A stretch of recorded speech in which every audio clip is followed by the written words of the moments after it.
Hello and welcome to Fresh Face Comics, the comic book podcast where a lifelong comic book reader guides his friend through the world of comics for the first time. My name is Joey Morgan, the aforementioned lifelong reader. With me as always is Jacob Licklider, the aforementioned newbie. Your mission, if you choose to accept it, is to pit two intelligence agencies against each other for complete domination of the United States of America. You say two. There are more than two, my friend. There are more than two, but There are more than two. And also, great reference, because you just watched the first Mission Impossible. Yeah, no, recently, I was... So... Would you believe that that's where that came from? Because... that is definitely where that came from, right? This is like the one book that I could make a Mission Impossible reference. That's totally fair. We should talk about Mission Impossible for like a minute or so, and until we have to reveal the title of this, because algorithms suck. Tom Cruise is a great actor. Does most of his own stunts. Even mad lad that he is. Yeah. Brian De Palma, great director. Yes, most definitely. I love a lot of the sequels to Mission Impossible, except for 2. I can't wait for you to check those out eventually. I'm trying to shotgun all 7 of them. Please do. I need to know when you watch 3. I need to know your reaction to like the first 5 minutes. It is one of the most insane openings to, I think, like any action film ever. I cannot wait until you watch that one. Philip Seymour Hoffman's in it. He's fantastic. Oh yeah, that's cool. I mean, I know it's directed by J.J. Abrams, so that's interesting. Yeah, also, it's the first one with music by Michael Giacchino, so there's that. But I also feel like Amanda Waller would make a great Mission Impossible character, because today we are talking about the Janus Directive. The crossover, our next volume of Suicide Squad, although it's only like 5 issues of Suicide Squad. It's also 4 issues of Checkmate, 1 issue of Manhunter, 1 issue of Firestorm, and 1 issue of Captain Atom, because this is a crossover event. We just finished... here's the thing. We're recording this the same day we recorded the end of our Raid on Grey Malkin crossover for Fresh Face One-Shots. Check out those on X-Men crossover. Check all that out. But we're going straight into another crossover event, a much earlier crossover event, obviously. You've had a lot of crossovers recently. Jacob, I know you're a huge fan. You're a huge fan of crossover events. I guess non-spoiler section kicking us off here. All right. I actually like crossovers, okay? I do. I genuinely do. They're be good. Great. Crossovers, you need crossovers. Comics are not comics crossovers. However, they need to come at the right time. And I will say the Janus Directive is coming at probably the right time. Most definitely. In what John Ostrander is doing. John Ostrander and Kim Yale are doing, I should say. Yes. Yeah. Yeah. Weird that Yale only gets 3rd billing on this book. Well, I think because Paul Kupperberg, is on Checkmate, so he's kind of like this is the second big guy here. Yeah, but I don't know. I think Yale's influence is more interesting. Ostrander obviously goes first because he's not just writing Squad throughout this. But anyway, yeah. So sorry, we're in our non-spoiler section. But this is a weird start to this whole podcast episode. Jacob, getting into my usual spiel, what is the Janus Directive about? Well, as my intro to the episode kind of implied, it's let's try to pit intelligence agencies against each other for mysterious reasons, and do it as a big, massive crossover between mainly 2 books that kind of their own little corner of the DC universe. Like, this is actually a great example, I think, of how, in theory, to do a crossover between 2 books without trying to bloat it in terms of scope. Mm-hmm. However, this is also kind of a bloated crossover in terms of how many issues it is. This thing is 11 issues, and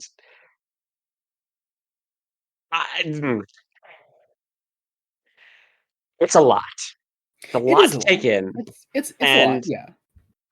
It does not help that Checkmate as a book has not been collected anywhere. Yeah, Checkmate is not hard to find if you just go to look for the physical issues. But no, it has not been collected properly. It is a severely overlooked piece of 80s DC history. I haven't read anything outside of the issues collected here because I've read this. I've only really read the stuff related to Suicide Squad.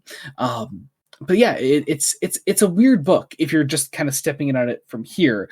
and also it kind of implies that you need to know a bit more about it, or at the very least, like it is assuming that readers of it at the time were kind of dedicated fans, and it does not. It's not easy on the modern reader that just does collected editions, and also a DC Comics that does not collect issues of Checkmate, because Checkmate.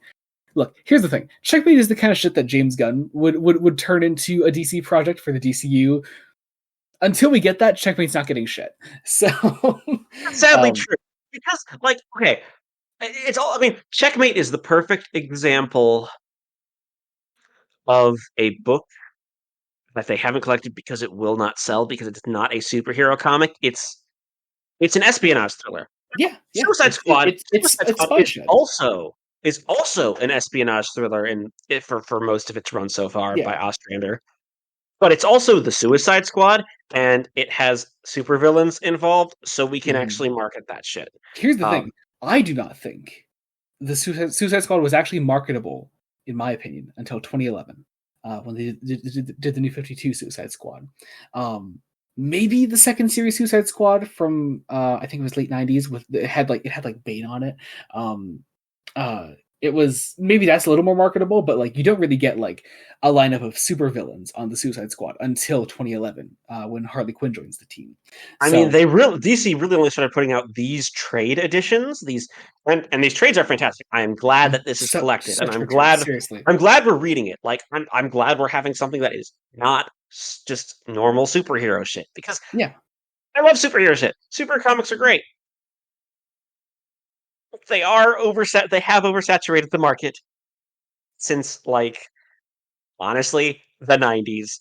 Let's yeah. be honest. But yeah, as you were saying, like these trades only happened because of the 2016 movie, which is great. You know, it did great things for Suicide Squad's collected history. The whole run had never been collected before until God, nearly 10 years ago. Don't say that. Fuck.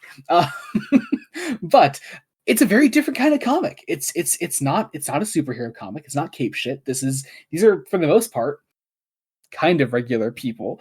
It's about, you know, it's an espionage thriller, as you said. It's as far as like costumed criminals on it, you've got Boomerang, I guess Punch and Julie, Bronze Tiger kind of toes the line there. Vixen, okay, we have Vixen, who is an outright superhero, but still, that's true. That's true. But also,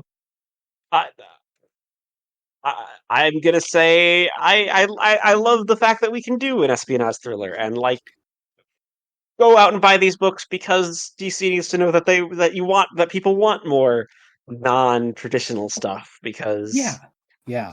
I mean, I think this run is also getting recollected into DC's finest. It is, which is great. They're actually. I looked at the stuff they're collecting there. They're collecting even more Suicide Squad in those, like things that are more closely related to Squad than just these trades do. So that's fantastic. Well, because I know that the DC finest line wants to be really comprehensive. Oh, and it is. Here's the thing: the only one that I've read that has not been completely comprehensive of its character's history is the first Catwoman one they did, because they include the stuff that ties into Nightfall, but not the issues where she appears in Batman throughout Nightfall. It's really weird. I think they should. Yeah, but that's probably because it's Nightfall, and Nightfall is going to get its own. It's getting its own massive events trade, I'm sure. And I think that the Nightfall Omnis have just been re-released because of 35 years of Nightfall as of last year. That's crazy. Yeah. So on that though, I did also want to bring up this may seem totally random, but I just want to bring up one character that shows up in a pretty significant role in this, in our non-spoiler section. So Peacemaker's in this, who is a character that I guess if you believe current adaptations of the Suicide Squad, Peacemaker, some might think, is a massive part of the Suicide Squad, but only really ever appears in this. So this is your first comic Peacemaker appearance. Thoughts? I mean, the John Cena portrayal is kind of in line with the bullshit we get here. Oh yeah, yeah. Because it's so. Yeah, I'm gonna say it's probably Ostrander and Yale's doing, even though Peacemaker, I think, appears in both books, fairly significantly across both the Yeah. main crossover books. Um, Hmm. Someone's angry at warmongering, and Yeah.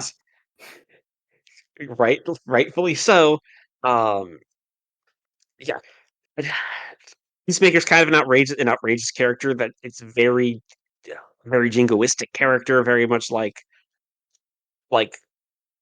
takes himself serious enough of I will fight I will it's the I will fight I will get peace by any means necessary, and it's clearly aware of this is only making the situation worse. Like, Yeah. Yeah.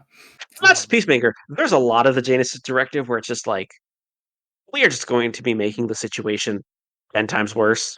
Yeah. Oh, totally. Totally. Uh, Um, lovely, lovely stuff. Cannot wait to actually talk about him though once we actually get into spoilers. But until I then, thought you were also going to be talking about a different character who has a fairly significant role to play in this. trying to think of who you're referring to actually. A, Uh, a hmm. character who is usually associated with one of the big three who's in here. Yes, who did also Yes, appear in the last volume, and we yes, neglected to mention that yes. that was him. Okay, gotcha. We'll talk more about him when we get into spoilers. But in the meantime, let's talk some Blue Sky Oh wait, questions. I'm even talking about it even well, him too. And Who are I you? forgot. Who are you talking about? Someone with an alliterative name. Hang on. You just gotta tell me, Jacob. Is it a spoiler? Lois. What is it? Lois Lane. Oh yeah. Oh yeah. She was also in the last volume. Sorry. She was also in Okay. the last volume. Yeah, we're talking There's about. Like, here's the thing: it's not spoilers that these characters are in this. So we're talking about Lois Lane, and I was talking about Harvey Bullock. Harvey Bullock. So Like what? Like anyway, let's talk some Blue Sky questions. Let's get into these today. First off, from let's see. Let's go with our friend Rose Panda at Joey Can Read This. It begins by taking up Kian's place, except this time with Muppets again, which I love. Captain Boomerang? Question mark. I'm forgetting who this character is now. From the Muppets. Zealand. Thank you. I always forget this one's name. Thank you. Yeah, fantastic. Love it. He also says, in reply to your Blue Sky post, says, "Do you prefer when the squad are made up of anti-heroes or just straight up villains forced to do Waller's bidding?" I would say I like a mix. I like a mix of I was both. gonna say I think a mix works better. Mhm. It's what I think a lot of the best adaptations of the Squad have done well. I think James Gunn's Suicide Squad is a fantastic mix of both. It leads to the direct friction that comes later on in that film that I love so much. So yeah, I Well, think a mix is the squad also needs more than one moral center. I'd argue yeah, because because you can't just have the worst people ever and Rick Flag in the middle. There's got to be a bit more to that. Which is why for me, Bronze Tiger is one of my absolute favorite Squad members. He has such a perfect balance for that. I yeah, also love Vixen as a member of the Squad. it also I mean it just in terms of storytelling, it means that not that means there's this weird I mean it's not so much a weird there's this outsider view of the Suicide Squad as nobody here actually wants to be here and they are all being threatened by the bombs in their head, or in Mhm, the case of the Ostrander run, on their wrists, um, mhm. sort of. Um, and I'm gonna be honest, that doesn't really open up a whole lot of storytelling possibilities. Like that just really opens up. Okay, these people are going to resent Amanda Waller for good reason, and eventually want to take her out. But having two or three members, core members of the squad who are there willingly and with their own moral center, it creates an actual dynamic and actually can allow a team to form, even if that team is obviously still rocky because of the premise of Suicide Squad as just an idea. Um, Yeah, yeah, and you totally. need that. Yeah. Um, there's a reason that the most interesting characters of the squad so far have been all the ones with strong moral centers, Yeah. even among our villains. Mhm. Oh, totally, totally. I Deadshot's mean, interesting. Deadshot is a fantastic character. Like, Um, don't get me wrong, love the crazy antics of Captain Boomerang. See our last you episode, need to love Captain Boomerang. I mean, come on. but he's also that he's not that deep, bro. He He's not is deep. He's not deep, and he doesn't need to be deep to be interesting. But of course, some of the best characters of Suicide Squad stories are, you know, the deep ones, like just I'm looking for a better phrasing of that, but no, I guess the deep ones, like Deadshot and Bronze Tiger and all them. But yeah, going into our set of questions from our friend Andrew at Andrew Doing Art, Social says, Joey, if you can choose only one era of Suicide Squad to read for the rest of your life, which would it be? This one. John Ostrander's Suicide Squad is my favorite squad run ever. It is one of my earliest loves of comic collecting. I love it to bits. I could read it forever. I love it. As far as the runner-up goes, maybe the Rebirth one. I like the Rebirth one a fair bit. The early one drawn by Jim Lee, which I think is great. But no, honestly, I think Ostrander's Suicide Squad. It's the most politically complex. Those interesting characters I think are involved in this run, and it is famous for a reason.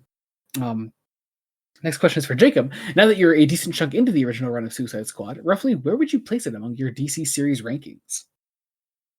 So that's difficult. Partially because I don't love to make things informed until we have the entire thing. And we haven't, in terms of actually runs we've completed, we've completed a fair few runs at this point. I'd say definitely in like the upper half of stuff we've read, it's been consistently great over these 4 volumes. Oddly enough, I think there's a good chance that this might actually be the weakest volume for mainly reasons of bloat. Yeah, I think it definitely is. I would agree with that. It's not bad, but it's, you know, it is being the weakest. It is still consistently great and interesting. Yeah, because that's just the baseline of Ostrander Suicide Squad. Yeah, because John Ostrander is an interesting writer and he understands what he's doing. He has several ideas he is playing with. It's almost like when you have thoughts and feelings and ideas, you become a good writer. It's crazy. But and you you know, have a story to tell and know how to tell it, and put themes and ideas. And I know we're definitely talking about someone right now. I don't know who we're talking about. We're throwing shade at something that we didn't like, but I don't know what. I'm throwing shade at like 3 separate things right now. I would love you to name them specifically.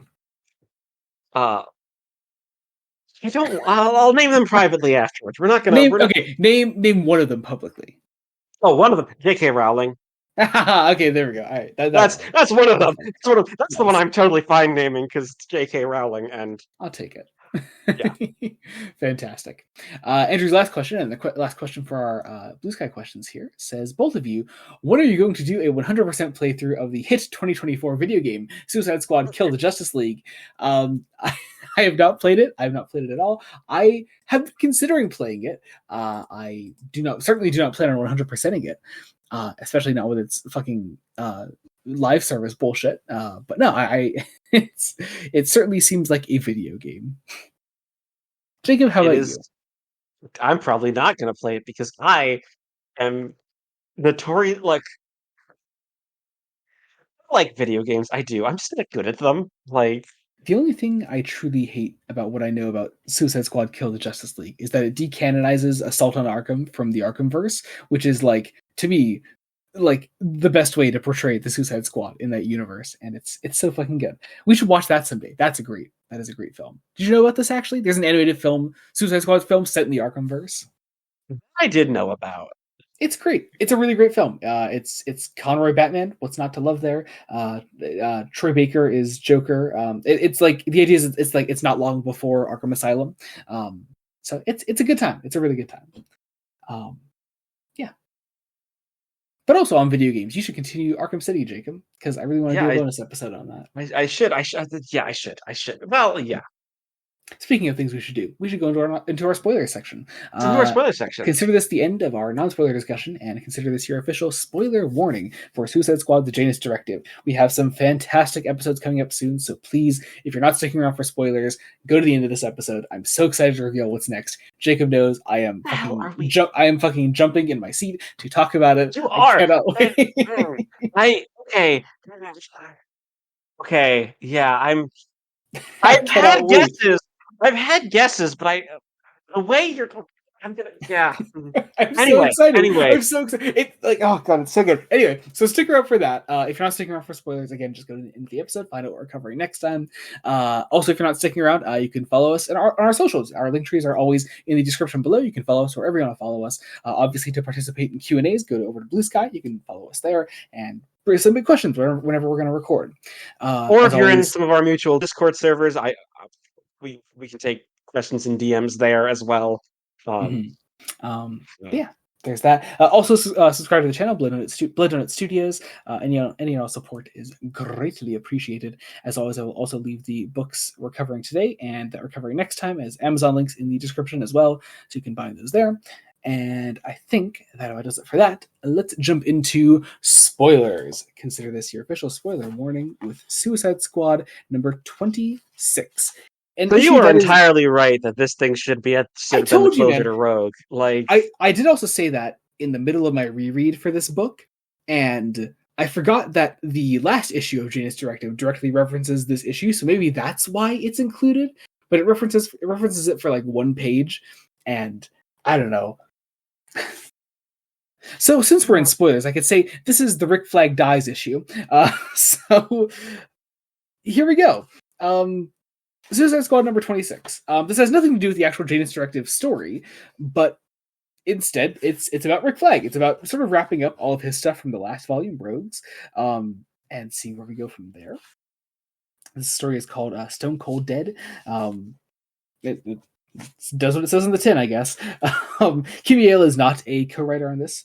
This is just an Ostrander issue, and we have Grant Meeum on pencils here, his guest penciler, and does a great job with this one. I love this issue. I think it's just one of my favorite individual Squad issues. So getting I'm surprised they didn't like give this a special edition when the Suicide Squad came out in 21, because that is also the Rick Flag dies movie. That is and it takes place partially at Jotunheim, even though Jotunheim is true. Different. It's James Gunn plays fast and loose things, which is totally fine and understandable. He adapts things in an acceptable way. We're also recording this the day after Creature Command has ended, and I know you haven't finished it yet, but goddamn that finale, man. Fuck. Anyway, so we pick up in Jotunheim with Rustum, who's here in Jotunheim and is kind of hiding out. We're also following up with what the fuck is his name? The guy that's covering Kovacs. Is that it? Yeah. Okay, yes, you're right. Okay, yeah. Duh. Oh my god. Losing my mind here. Well, because remember, they call him Kale, but his name's actually Jack Kovacs, and he's just an actor. I was thinking of Kale, yeah, which is why when he said that, it sounded weird. Because they did that to it. Yeah, we also have Vicky Vale here for a second, which is, yeah, sure. All right, I'll take a Vicky Vale appearance. Who's like interviewing Kale about Suicide Squad things, because now the Suicide Squad is public, and Amanda Waller is running it from behind the scenes, and Kale is sort of the guy on the outside. We also catch up with. Also, we should also say that Rustin is saying that he needs 6 months, and he'll give the president of Iraq the heads of the Suicide Squad, because in just 6 months, and that feels like a tease for somebody else's problem, probably for the next volume or 2 or 3. Yeah. We'll see. Yeah, we're catching up then with Waller's people on the inside. We got Economos, we got Flo, and Waller herself is kind of paranoid, it seems, right now. She's the whole like team on the inside for the Suicide Squad is still being watched over by Oracle, this mysterious figure Oracle. there's a lot of interesting things just in this this single page. Like first off, JLI is doing something with the Blue Beetle at this point that needs Waller for deprogramming. I Mhm. don't. Um, The editor's note even says it's a JLI thing. Don't worry about it. yeah. Um, but like Waller Tome opens the door, is convinced someone is there, and Pulls out a is just gun. utterly paranoid. Yeah. Um, yeah, we also Um. find out that Oracle is uh, has Oracle's a badass, right? Like Mhm. has Amanda Waller the rights? Is like, hey, basically it's like, hey, I don't love that you put a virus in my system, so I placed a virus in your system. You and a vaccine somewhere in your systems. 3 hours to find it. Good luck. Next time Yep. there won't be a vaccine. We also get our biggest hint as to Oracle's identity so far, which is that we see for the first time Oracle's sort of system on the other side when she is hacking into Waller's systems here, which is just a computer with some pencils on the side and a computer screen in front of her, and also a little Batgirl doll next to her, Wonder which who it doesn't could be. it doesn't mean anything at all. Now here's the thing. Realistically, this doesn't actually like say anything to anyone. We see it as a massive hint now because we know exactly who Oracle is, but like I don't know. I don't think that would actually be that big a tip off to anyone reading at the time. If it wasn't for the close up on the Batgirl doll, I'd agree with you. That close up on the Batgirl doll feels like a intentional hint. Yeah. Hint. I think there is also an editorial mistake here in revealing Oracle's identity because they specifically say she in this scene here. I think Flo says she at one point, and any other time outside of this, even later issues in this volume, refer to Oracle as like he or she. They don't know Yeah, I was gonna say the they don't they haven't confirmed. but yeah, but they say specifically she here, and I just think that's an editorial mistake. Like nobody caught that Ostrander wrote she, and I think I that mean, just kind of it's also very possible to have mistaken the scripting because obviously would have put notes to the artist of hey, um, because it's clearly a woman's hands. Like yeah. But again, there's just that small editorial thing of like the implication that Flo and Economos already know that even though that Oracle is a woman, but whatever. We then catch up with Bronze Tiger and Vixen. I love this page over on page 7 of the issue that just shows them in like civilian garb talking to each other, but Bronze Tiger and Vixen in costumes sort of surrounding those panels. It's really nice. It's just a cool way of just showing that relationship. I love that. equally as flirty. Yeah. So Vixen's going to guest star in Animal Man for a couple of issues. Um, Mhm. She but also gets before, she also gets a pie to the face. okay, before she goes, she gets a pie to the face, and when Ben Turner laughs, he also gets a pie to the face. This, Look, here's the thing. We go this whole volume. We still don't know who it is by the end. I have a feeling it's not going to be revealed until issue like 66, aka the final issue of the Suicide Squad. I'm saying nothing. You will find out eventually. It's fantastic. It's also as a running gag, it's the perfect example of making like this lighthearted, like classic running gag in a let's be honest, super serious book. Yeah. Like It's very fun. It's very fun. I think it also is like no coincidence that this plot begins showing up right before Kim Yale joins the book, and I don't know. I just can't help but feel like Ostrander's wife just turned to him one day and said, "Hey, how about you just like have some fun with this thing?" I don't know. I can see that. throw pies in people's face. I want to see Amanda Waller pie in the face. Yes. Wow. We also catch up here with Ifrit, still in the guise of Mind Boggler. Being Yes, sort of still in or not in the guys in Mind Boggler's body, com- computer body. thing. It Yeah. it's the 80s. But yeah, Shade This and is yeah, oh god, this is computer virtual reality mind hell. yep, it is. That's yep. Because yeah, let's be honest, they're kind of just torturing her and holding her against her will. I mean, yes, Yeah, she's they part of say they're jihad. running like they say they're running like scenarios on Ifrit, and it's like Are you? Are you sure you're not just torturing this person? Like, come on. I mean, Um, and they actively say they know they're messing around with this person's head. Like they even make a joke about it. Like, it could be worse. We could be in Captain Boomerang's head, and I'm like, yeah, okay, that's dark. Like you are messing with someone's head, but that's the Suicide Squad. What do you expect? yeah. Um, We then catch up with people deciding the fate of Deadshot, which is really interesting. Deadshot doesn't actually show up in the issue.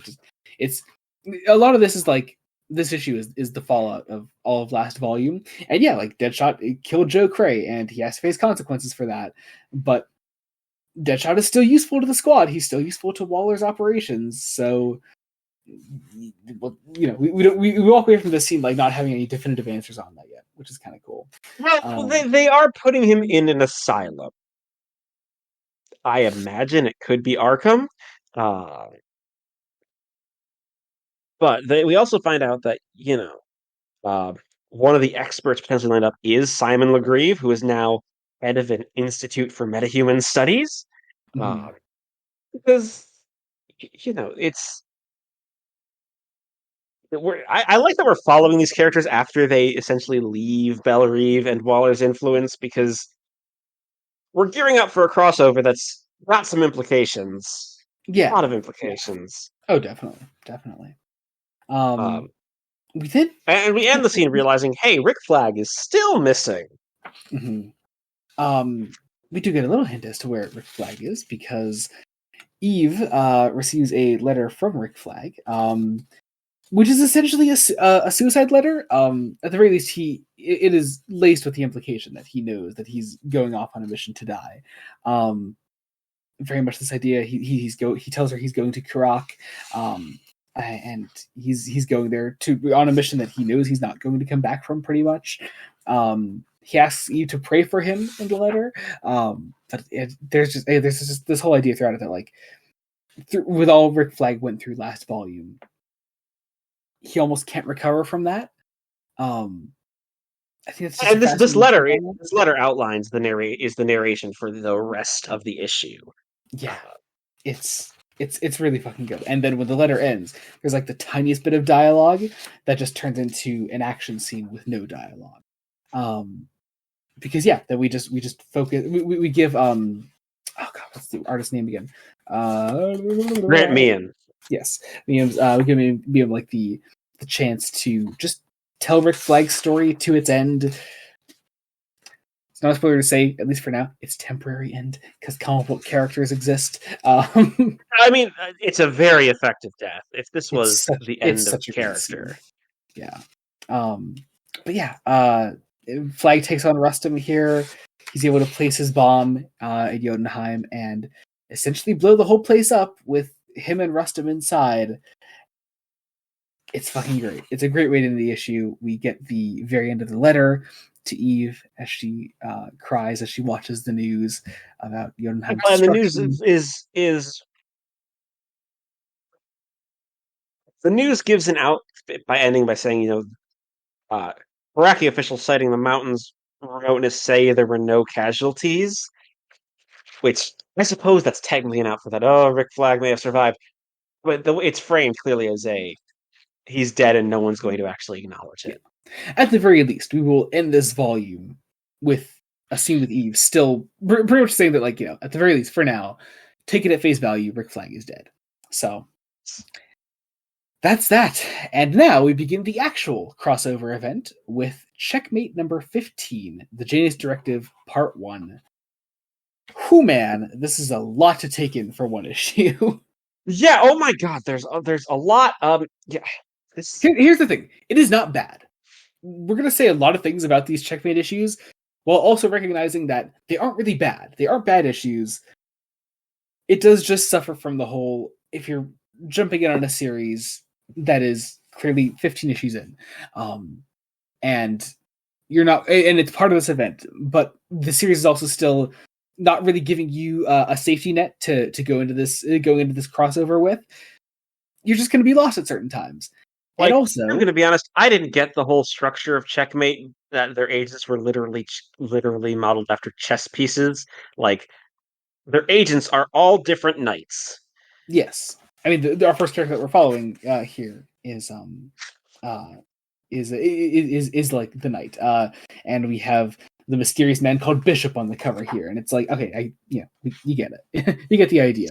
Um, it doesn't also help that our good friend Paul Kupperberg is a very wordy writer. There's some very dense dialogue here throughout, and if the book was already impenetrable before, it's even more impenetrable because of that. Kupperberg doesn't really hold your hand going into this. He just honestly, I think he overuses like dialogue and oddly enough, thought balloons. Like it's almost Roger Stern levels of too much dialogue. Um, Mm, like you could cut some of this dialogue and still be telling this story as effectively, if not a little mhm. more effectively. Um, Yeah, yeah. it Um, does not help that I don't entirely like that later on. I don't think Kupperberg does the best job when he has to characterize the squad, the Suicide Squad. Like mm, that I might disagree with. some of it is fine with, but some of it's a very mixed bag. Uh, Interesting. but yeah, a lot of this first checkmate issue is also a lot of setup. Just unrelated to Janus Directive. Yeah, it is clearly we are coming in the middle of a story, the middle of a fairly fun espionage story. Mhm, Um, that there is, uh, a piece of information that that the knight is trying to get. Um, like we eventually get a classic scene in sort of uh, a ball, like a party, which is great. That information is being passed between various parties.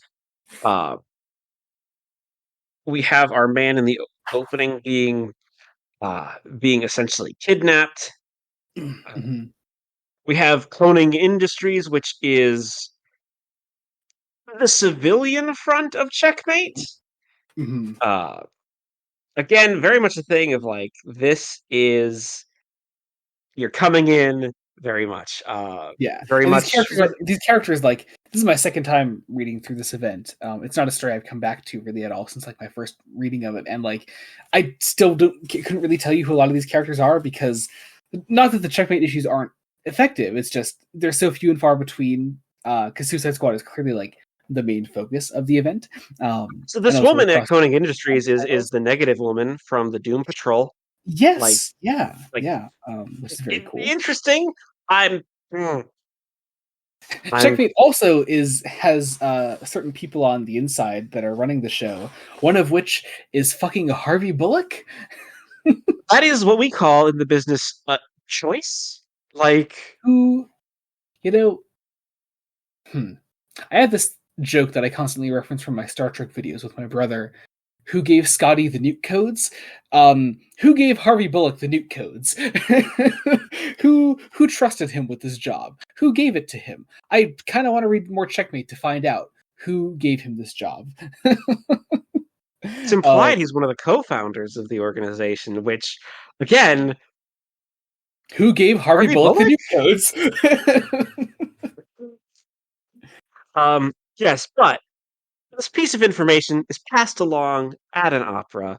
Um, a Mr. Warwick uh, who is actually uh, Ray Carson in disguise, who's a member of Checkmate. He's one of our knights.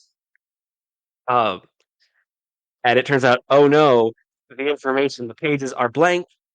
The driver, uh, you know, they are then attacked by the mob, and it's it's very weird. And then suddenly the bishop shows up and starts attacking the knight, and Can I say I'm so happy that you're the one recapping this issue because oh man, I did not retain any of this information. well, I have notes, Joey, I'm and so glad you do, Jacob. they get I am mm, okay. It's all set up. We're trying to figure out who the bishop is. The bishop thinks the knight is Warwick. He's not. We eventually get back to Checkmate's headquarters, where we get an entire page of a lot of So much a dialogue. lot, a lot of So dialogue. much, Honestly, so much and it's a lot of dialogue. dialogue going over the scene we just read, Yeah, it is quite redundant. which like it's almost, you know what? I said Roger Stern. It's Stan Lee levels of redundant. Ah, Um, I that's mean, interesting. it's getting close. Okay, Spider-Man Stan Lee. Remember, you've read more Stan Lee than I have. Uh, Yeah. I suppose. I Here's the thing though. I think like a scene like this doesn't bother me as much because we had just spent the 5 pages before that in a fairly dialogue light action sequence. So like I this is don't really true. mind something like this. It still is hard to get through because it's a lot of dialogue on one page, but the balance with the rest of the issue really isn't terrible, I don't think. I suppose you're right. But a lot of it is, we're trying to get this piece of information, taking on the mob that has nothing to do with the Janus Directive. So much of this issue just has nothing to do with the actual directive. The actual event is going to pick up in the last 2 pages of this issue. It's wrapping up trying to basically bury Warwick as a person, which is, it's a great little espionage story. It, I think I'd like it more if I had connection to a lot of these characters, which I just sadly don't, Yeah, because yeah. coming in 15 issues in, um, and there isn't even like a handy dandy Uncanny X-Men style recap page of who these characters are. That would be nice. That would be nice. Like, give me something. Uh, eventually we get more action. Between the knight and the bishop. Um, and how does I'm trying to figure out how this thing ends. Uh, We yeah, the could just bishop. skip to the end because the rest of this issue is irrelevant to the actual story of the Janus Directive. Yeah, it really starts to pick up with in Shelby, Virginia, where Harvey Bullock is looking at some old things with several noir posters on his Yeah, wall, I do love that because of course he does. It's Harvey Bullock. and he gets a Um, phone call that from one, and it's Amanda Waller who barges the fuck in mhm. to basically come in on literally the last page to say, uh, bringing in Bronze Tiger of the Suicide Squad and Doctor Dabo who is the head of Project Peacemaker. Says the intelligence community is about to enter a war. And elsewhere, someone begins moving chess pieces with members of Checkmate and the Suicide Squad, and So this is where the actual event begins. someone with a black hand, Mhm. because that's important for some of the red herring, for the big red herring of this event. A really solid red Yes, herring on yeah, it's who's really actually good. doing all this. So now Yeah, the chaos so much. actually begins Yeah, in Suicide Squad number 27. I will Before say this issue made me stop reading because it was just so much to take in. you're But referring, of then, course, to the Checkmate issue, not the one we're about to cover. yes, but Yeah, then Suicide Squad 27 happens, and we roll back time. Well, not really. We're no. We're picking up where the last one left off. picking up right where we left She's off. talking to Bullock. Yeah. We have Ostrander and Kim Yale back onto this one. We have art by Pablo Marcos. Just great stuff. It's an artist we've never seen on Suicide Squad before, and I just think he does a great job. But Also, yeah. well, actually, that's the inker Pablo Marcos. Oh, sorry, We that's the have a finisher. new. Oh, you were correct. Yes. We have our brand new layout artist, John K. Snyder III, who is Yes. I think is the permanent art replacement for Squad. Yeah, It he'll be on for a while. Yeah. yeah, this is it's the problem with this being a crossover is that they're like, because we are alternating books. Um, I didn't always pay the most close attention to who was on what. Oh, that's totally fair. Totally fair. Because there's a lot of artists. Yeah. Uh, yeah, but it seems to be Snyder and Marcos doing pencils and inks respectively, at least till the end of this volume. I imagine until further if Snyder stays on the book. Um, Mhm. so we Yeah. Amanda Waller is ready to go to war. Yes, she has discovered of a conspiracy called the Janus Directive, which nobody here quite knows what it is yet. And the goal is essentially to find out what. We know it involves supposedly the Suicide Squad, supposedly Checkmate, and supposedly another agency known as the Force of July. Incredibly funny. And something to do with Project Peacemaker, the Atom Project, supposedly. You know what I think is kind of funny with Bullock being involved in this, and it's kind of lampshaded. Janus is the Roman god of decision. Yes, He's as Waller herself points out. quite literally is a two-faced god, Mhm. and nobody brings up the possibility that Two-Face could be behind all of this. Yeah, that would be funny. Obviously because Ostrander is more interested in telling an interesting espionage story, and Two-Face would not fit in an interesting espionage story. Wouldn't he, Jacob? Wouldn't you write that? Come on, I would write that. Um, but we're not John Ostrander, and John Ostrander's a better writer than us. But anyway, So, basically, what Waller proposes is that there is okay. So there are. I just realized how much of this event is long, but it's actually plotted quite well in terms of how everything fits together. it is. It is. It just you don't always see all the pieces fitting together on your first read through. This is one you Oh may want yeah, to read yeah. twice Seriously, yeah, yeah. because so we have okay, so we have I'm trying to find the full name. So there's this Dr. Magala and a man called Ealing. Plan Oh, is Eiling. Eiling. Yes, Ealing he's a is a big familiar. he's a big Superman character. Eiling. Oh, is he? Okay, because Yeah. and it's basically okay. They want to either capture or kill them both. Basically, in case Major Force and Captain Atom show up, because it's very possible that that side of things is also in play with the Janus Directive. Waller's also going to be uh, sending the Suicide Squad to attack the Force of July.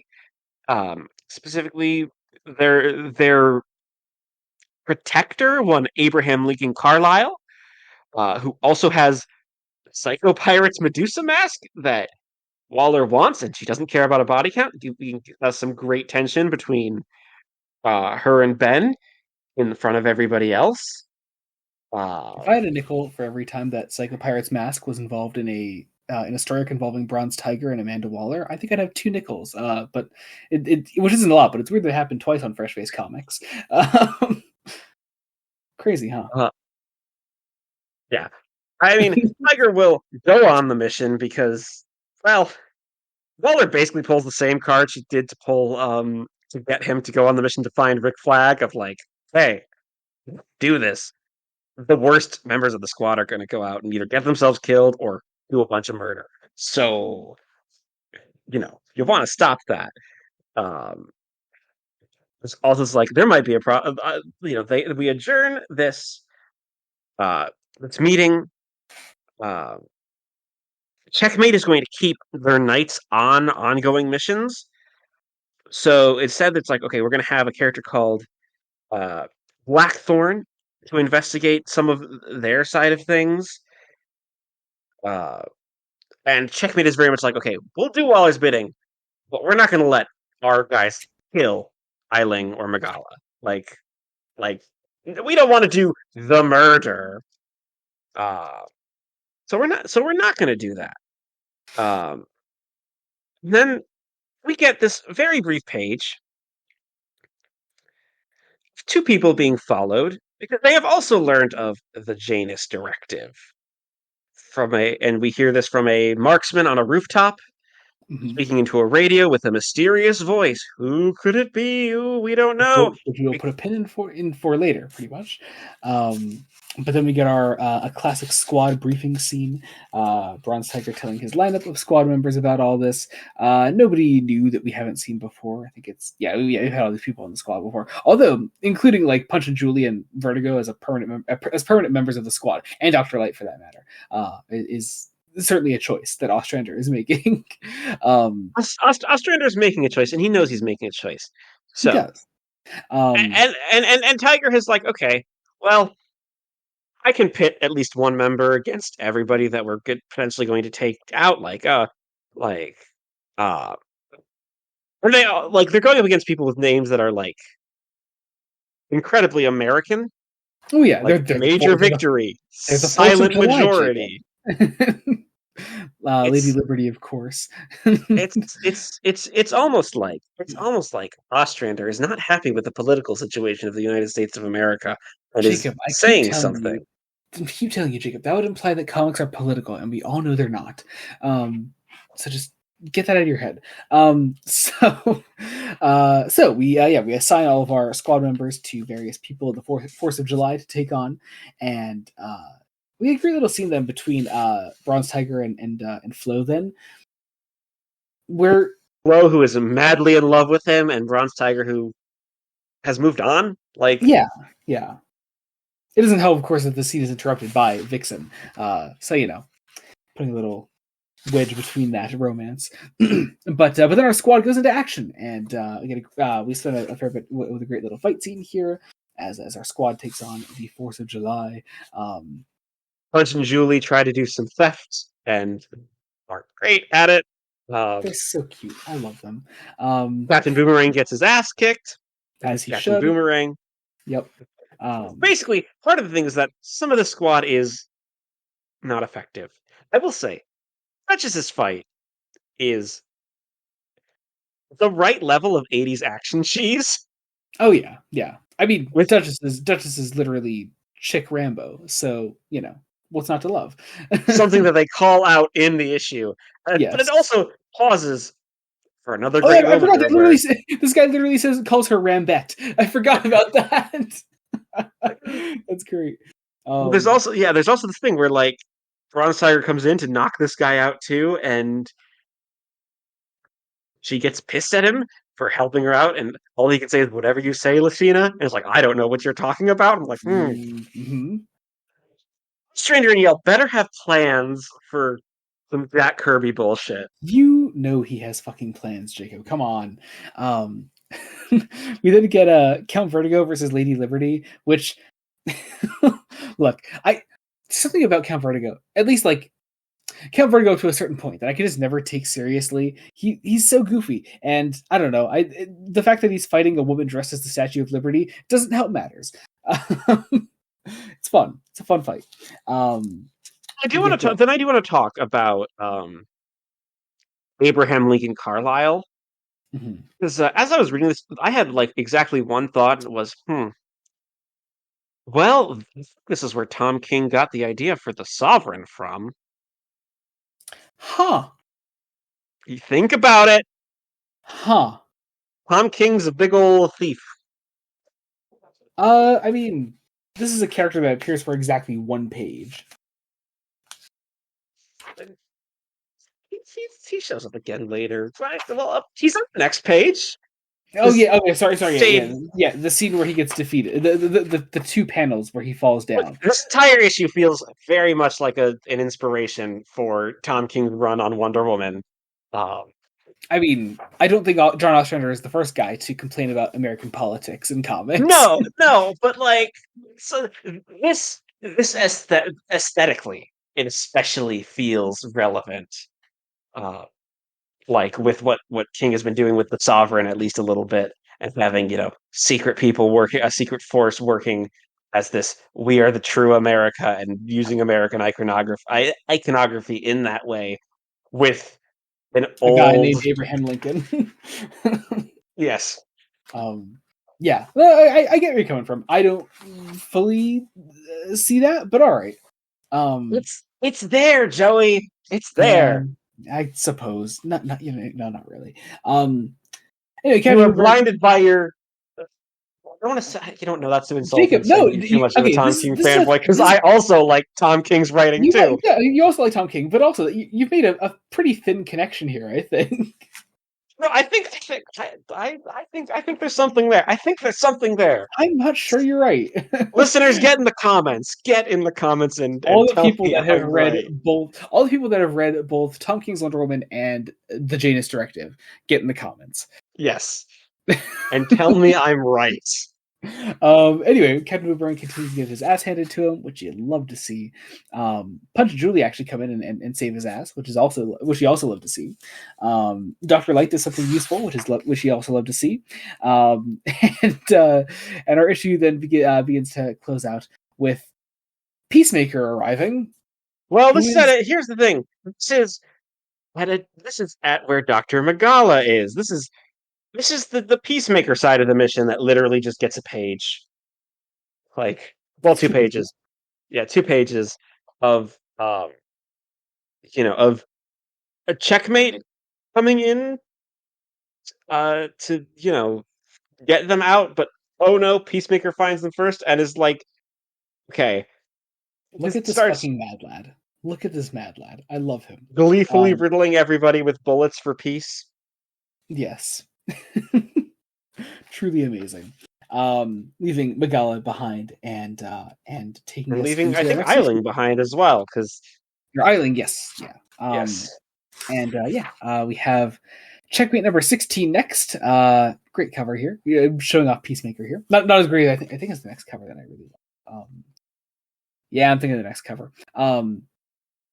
But yeah, we opened here with Eiling, who is sort of recovering from the attack from Peacemaker. It's This is nice to like, see what the... it's... I mean, arguably, this entire thing is basically trying to be like, okay, what the fuck is actually happening? Because part of the red herring is that, like, the only person who knows anything about the Janus Directive is Amanda Waller. yeah, and And it is to heavily everyone, implied she might have just made it up yeah, for a power grab. yeah, to everyone that is extremely fishy, as it should be. It definitely is. It seems weird, but so are a lot of things in comics, and Amanda Waller is no exception. But it's especially coming back of her being ousted from power fairly recently Mhm. Plus, there's that after little implication from the end of the last volume that we're going to play around with a bit more. That some people think it's a little weird that the way Amanda Waller was acting, specifically the people involved with Checkmate, think she's acting weird. I think she's acting weird. The fact that the Suicide Squad has a new face, but Waller still clearly is around to anyone who's paying attention. Mhm. Yeah. It's it's a whole thing. Um, okay. Now we have to talk about the Atom Project, don't we? Yes, yeah, Jacob. So okay, give me all of your Captain Atom knowledge, Jacob. Okay, that's difficult because even the Flashpoint movie, That's true. That's true. Where he's he is literally technically in just a bomb. Flashpoint, yeah, where he's the bomb. He's a Um, bomb. he is not. He He's was a in DC the. character. I was gonna He say was in a. he's shown In up our. before a little He was, bit in, in he was in our our invasion crossover in Wonder Woman, which is great. It's yeah. fantastic in Um, those. this is a crossover that crosses over with several points of the DC universe that are sadly relatively obscure Hmm. for not great reasons, mainly because DC cancels books left and right, and I mean, certain we're characters. reading stuff from a time where they would hardly cancel anything. Yes, which is it's in retrospect because now they cancel books. These these things characters have don't have gone into obscurity. Yeah. yes. But yeah, I know the Atom Project is essentially it's an intelligence agency. Captain Atom is a part of it. Captain Atom as a character, oddly enough, like doesn't show up too much in this crossover. Like No, the issue of Captain Atom that is part of this crossover is the last issue, and much like the first issue of the Janus Directive, it has nothing to do with the Janus Directive. So, is an um, I- I'd argue it has even no, because it's got that little I bit with I think the Captain Atom issue has about 3 pages worth of actual Janus Directive stuff, whereas the first Checkmate issue has about 2 pages worth of Janus Directive stuff. so it technically has more. It technically has the tiniest bit more. So, Well, yeah, we we catch up with the Atom Project, a project in the middle of all this, which Eiling and Dr. Magala are involved in. yeah, this is the Um, actual flashback of blast blowing up the house because of Peacemaker. Mhm. Um, Kupperberg again, like hit this flashback, and you go crazy into a lot of dialogue. I think at first what Kupperberg is trying to do here is catch checkmate readers up with what happened, what was established for the Janus Directive stuff, like throughout that first Suicide Squad issue. Because like we find out like more about like we were told about like Peacemaker here and what Bullock and the others have learned about the Janus Directive here from Amanda Waller. That's essentially all this first scene is establishing here at the coding building. We then also begin meeting some more checkmate members, other people that are going to be involved in this.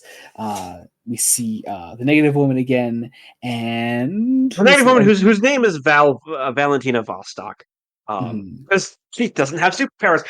I like that we have like just normal people involved in this. I really like that aspect of the story. It's great. Yeah. It's it's a great idea. Um, and we get interesting ideas, and again it helps us really make it feel like an espionage, like a classic spy thriller. I think this would play great as a film, like this crossover. Yeah, I You can could see that. adapt it into a film really well. Mhm.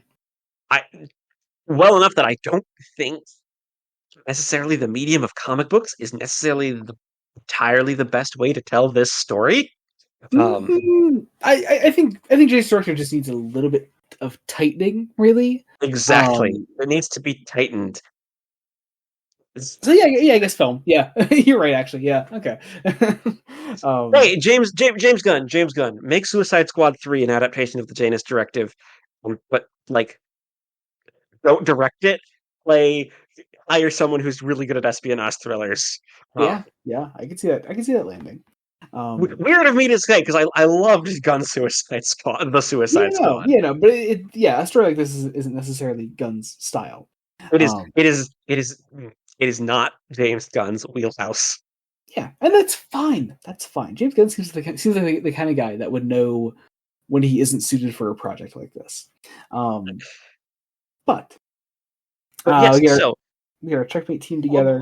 yeah, Blackthorn and the Knight and I think Val is basically they're going to be making an assault on Belle Reeve.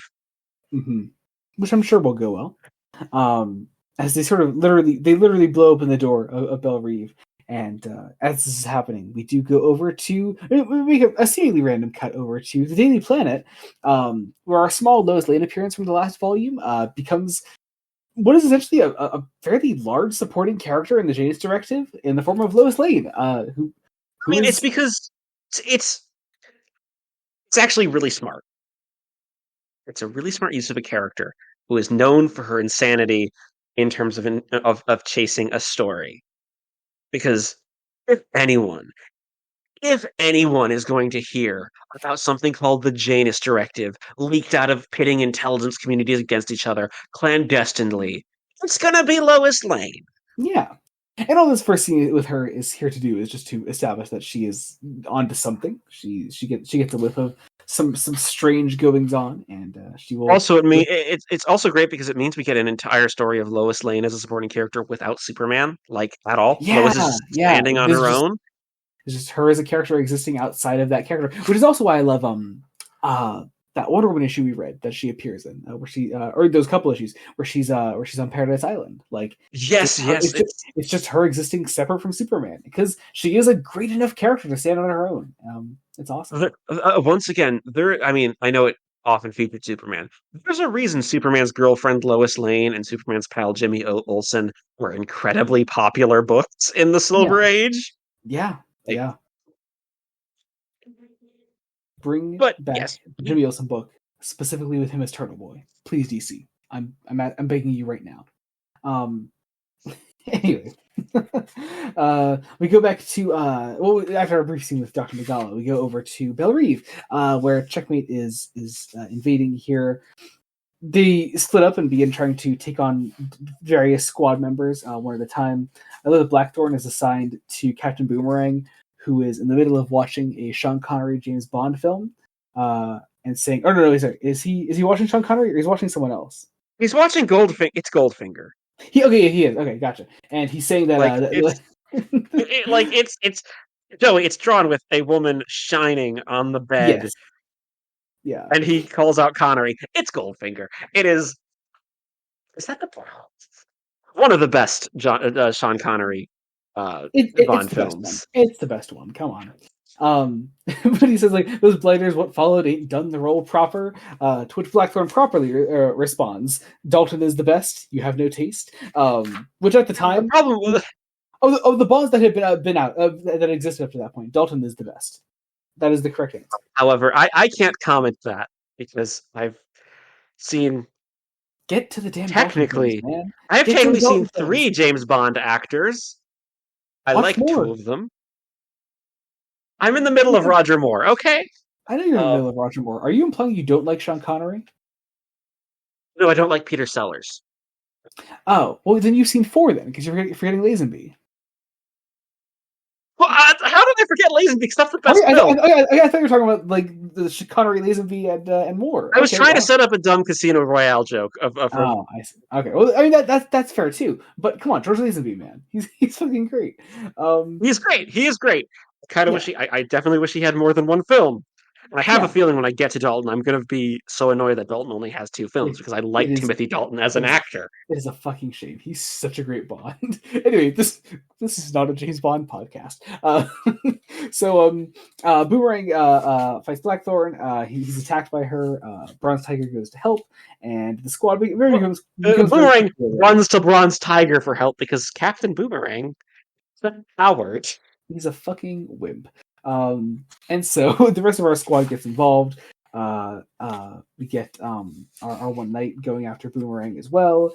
We get here's the thing: they're infiltrating because they want to kidnap Amanda Waller because rightfully so. They kind of think she's making all this Janus Directive stuff up. Yeah. I was curious actually what you thought she was up to at this point, or if you did think she was involved in this somehow.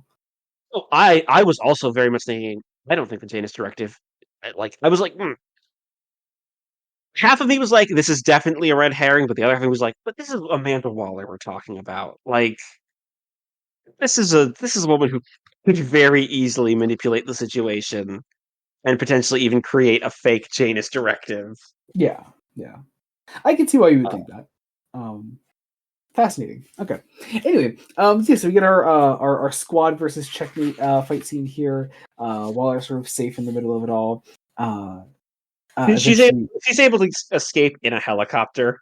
Yeah. So the checkmate. We do get Captain Boomerang knocked out, which is always fun to see. It's always fun to see. Yeah. And the last 5 pages is all set up for the next issue, but it is gloriously insane setup as every line that Kupperberg writes for Peacemaker is fucking gold. It's because they're trying to keep Peacemaker inside as Major Force is attacking. Blasted Dabo, they need me out there. Can't you hear it? Why do you prevent me from doing my sworn duty? It's fucking great. I love it. It's nothing will stop my purpose. I love peace so much. I'm willing to kill to keep it. Like, so fucking funny. I love him. Oh my god. Yeah. As the fight begins, Lois Lane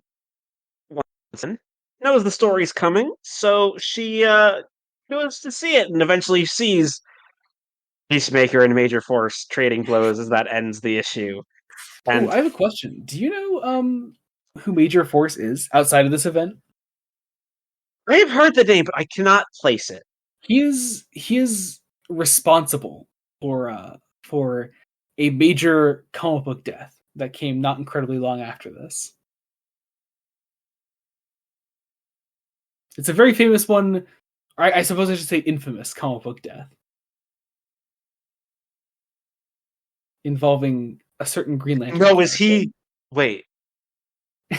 Involving who? Involving a certain Green Lantern character. I was gonna say that's what my friends were like. Wait a minute, is he? He's the one that he is the guy that fridged Kyle Rayner's girlfriend. Yeah, he is the fridge. Yeah. It's fun. That's where I knew the name from. Okay, Yep. yeah, that makes Yeah. sense. Yeah. I'm Yeah. like, yeah, Oh, what a time. you Anyway, know, he his design looks like someone who would. Uh, he would stuff a dead body in a fridge. Yeah. Anyway, Suicide Squad number 28 with my favorite cover of this whole collection. I'm making it the thumbnail for the I was episode. gonna say this had better be the thumbnail I already because made it. The thumbnail's already made. That's exactly what it is. It's that's this great one. because it means I can't give you the satisfaction of making you Peacemaker. No, you rat bastard! No, I should say for listeners because I don't think we've ever actually referenced we never referenced this this, but side bit. it is an ongoing Um, struggle. when I promote the episodes on my Instagram, I always tag Joey, and if our guest has an Instagram, I'll tag them. With the Usually, thumbnail of the episode. usually my goal is inside the thumbnail.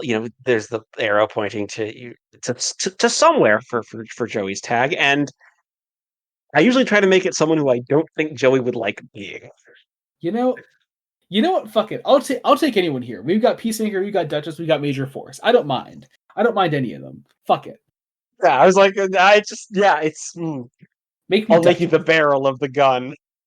No. It has to be a character, Jacob. The gun is not a character. I'm sorry. The United States gun lobby would beg to differ. Make me the eagle on his fucking helmet. Anyway. No, I can't do that because you want it too much. Shut the fuck up. Okay, so yeah, I want to be the gun. I want to be the eagle. I want to be Peacemaker. I want to be Duchess. I want to be Major Force. I want to be Peacemaker's eye. I want to be his fucking suit. I want to be all of them, Jacob. This is Death Game. This is Death Game. Where oh man, we have these two characters who have been running away from because they know something about the Janus Directive. Also, actually, I think Kim Yale does most of the writing here. I believe so. She gets first credit in the writers. She gets first credit. Yeah. Our people on the run here make a call to a character that Jacob. Were you expecting him to be in this, Jacob? The best character of all time. Sarge Steele shows up. Jacob, I know you brought up Tom King's Wonder Woman already this episode, but I know. Here he is. Well, that's the interesting thing, right? Like, I had my thought about Tom King's Wonder Woman before Sarge Steele shows up, and I'm like, is this? That is very funny, actually. Yeah. And then he shows up, and it's like, okay, interesting. You have an interesting part to play. I do think this might be the point in the arc where we start to get too many players. That's possible. Although I think Like, they kind of stop after this point. Like, there's one more big one to introduce, but really, it kind of stops about here as far as all of our chess pieces. well, go. there's it's the. You know what? We'll get to it in the next two issues because that's when we get the two. Call them. I don't want to call them side issues, especially because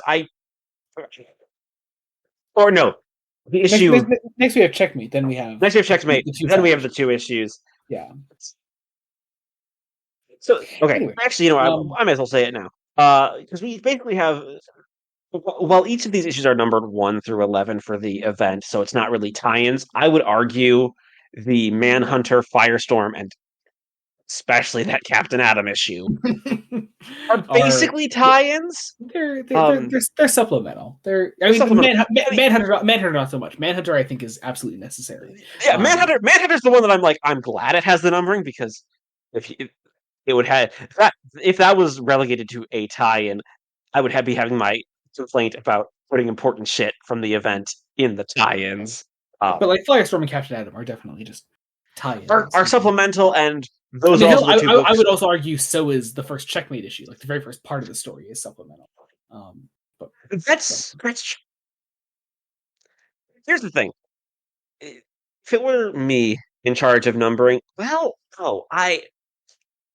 it's a matter of because of the way comics were written in the late 80s and into the 90s, because this is still before a time where before things are being written into a trade. I totally understand why they label that first Checkmate issue number one of the event, Yeah, yeah. because it's definitely the lead in, and you definitely want that. Now, if say this was, let's say nothing had changed and these were being published today in today's comic landscape, I would definitely not call it issue number one, but I would still Mhm. be probably include it in the trade. I would call it the prologue because that's what it Yeah. is. Yeah, yeah, Um, totally. Totally. uh, and then I would start with the Suicide Squad issues number one. That's besides the point. That is just politics of this. This isn't an event that was written for the trades. It was an event that was written for monthly comic books Yeah. to run Just something for. that was clearly labeled as just like, if you're picking up this story, like, you know, get the ones that say parts 1 through 11, Yeah, Um and it was published. It also to get the event over in like 4 months, I think, 3 or 4 yeah. months. Yeah. By the time everything was set, Well, oh, I actually, think the thing was releasing weekly pretty much. hang on, I lied. 2 months. Yeah, they're trying to get things out like every single week, which is Yeah, crazy, which is um, it's a absolutely lot. insane. But our two people are hunted down by these ninja characters here. They're not killed, but they are knocked out and taken away. And then we catch up with our with Amanda Waller and Economos and Flo and I forget what's his face's name here, the guard, Murph. That's it. Nerf. Um, Nerf sucks. I Nerf love Murph. sucks. Murph's great. I mean, he's great, but he sucks. He's Like, fun. Um, um, yeah, it's or is it? All Waller's essentially is like waiting around for like things to actually happen. well, she's also like, hey, why the hell was Checkmate Assassin sent to kill me, guys? What the Mhm. fuck were you doing, Murph? Yeah, yeah. Um, Um, Also, we get some character drama with Flo, who is like, Economos is like, hey, you gonna try to nurse Bronze Tiger back to health? Back to health? It's like, no, because it didn't work last time. Um, and you can tell Yale is writing this mhm. because the men are just are like Yale seems to be writing from experience with skeezy men who Yeah, don't respect women. I find it Um, absolutely impossible to believe that John Economos was married 4 times, twice to the same woman.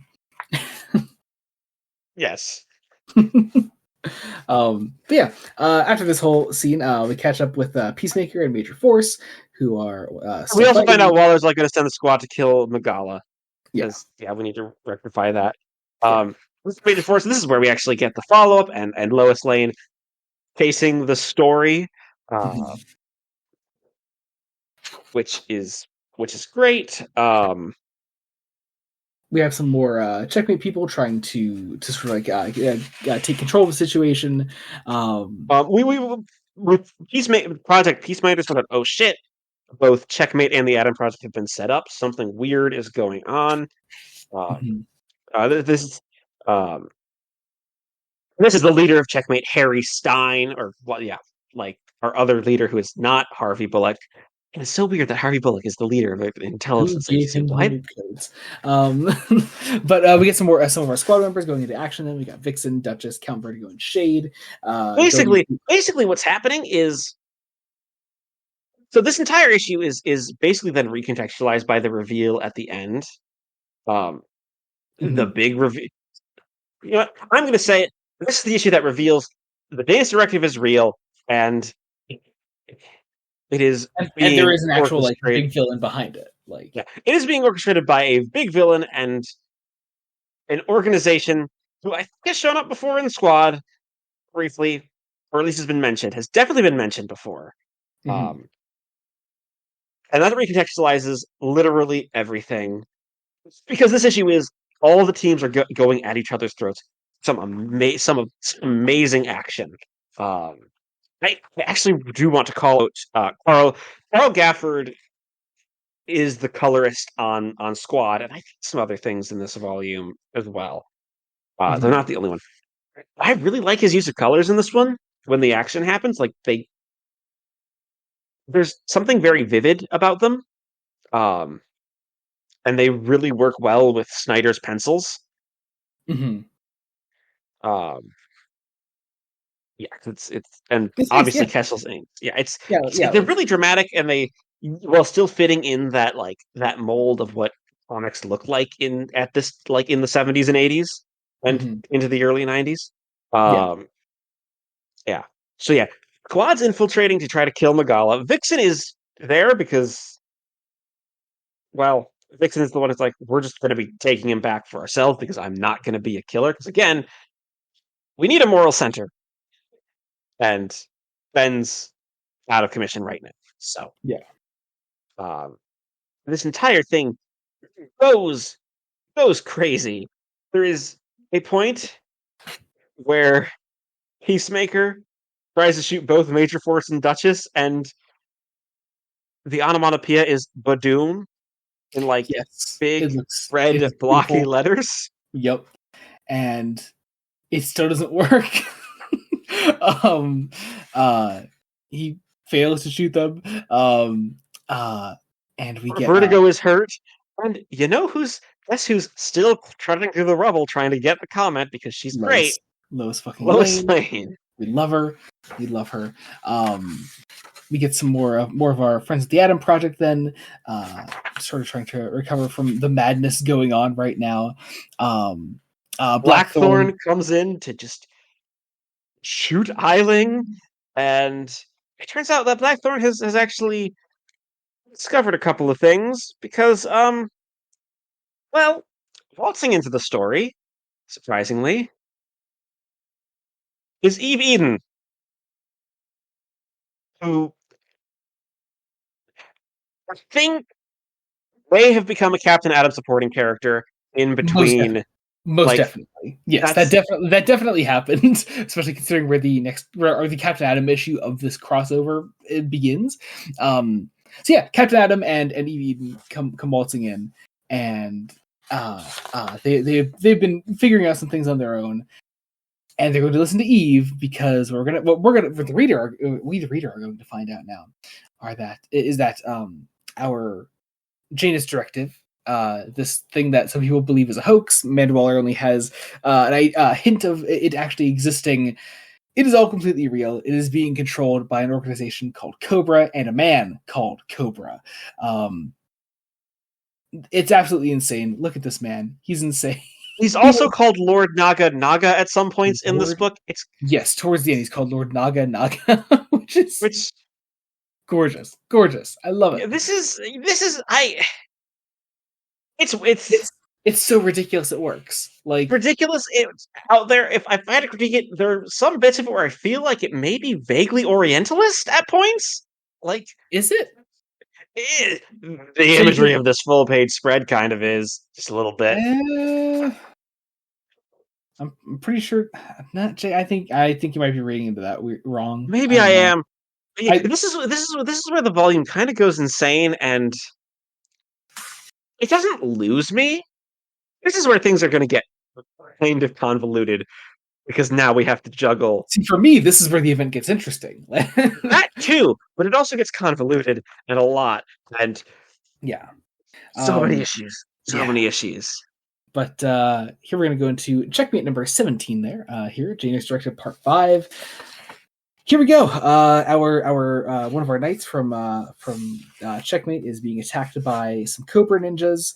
Well, here's what's interesting is that this knight doing a like completely separate mission. Like this is a knight trying to track down some drug runners in the Everglades, and he Mhm, just it's dragged into the Janus Directive because mhm. that's a choice. It's and he's wounded quite a bit and possibly killed. Like he then he goes into he calls into rook control to try to get like a response and getting out, and um it turns out that like Checkmate headquarters is slowly being cut off from their outposts in different areas. Um, Mhm. really getting the idea that Checkmate is probably going to have its own cover blown. Mhm. Um, Meanwhile, we get some of the military sort of trying to clean up from the destruction of the Peacemaker Major Force Suicide Squad fight from the last issue, and of course, at the forefront of all this is Lois Lane trying to find out more shit because she will not let it go. God, I love it. Because the army's trying to say, like, there is no intelligence community war. Owning Industries is not a front for the intelligence community. And then there's And Lois being like, okay, but it totally is, and you're going to tell me exactly what the fuck this war is going to be, please? And it's like, no, Miss Lane, we not. And it's like, you would think people would understand that if Lois Lane starts asking questions, the safest bet is probably just to spill everything you know. yeah, she's gonna find And it it would out make either way. It just depends on she's how gonna long it'll take. well, she's gonna find it anyway, and it's not going to be. It's going to be somehow even worse for you. Like Yeah. you may think you're being subtle, but this is Lois Lane we're talking about. Yeah. Um, like it was terrible for these people, and she doesn't even have to bring Superman into this. Like, and of course, Lois is also the one who's like, "Well, I'm also going to keep this a Daily Planet exclusive. I am not going to leak this to the other members of the press." Well, of Um, course. I mean, she's got to have it.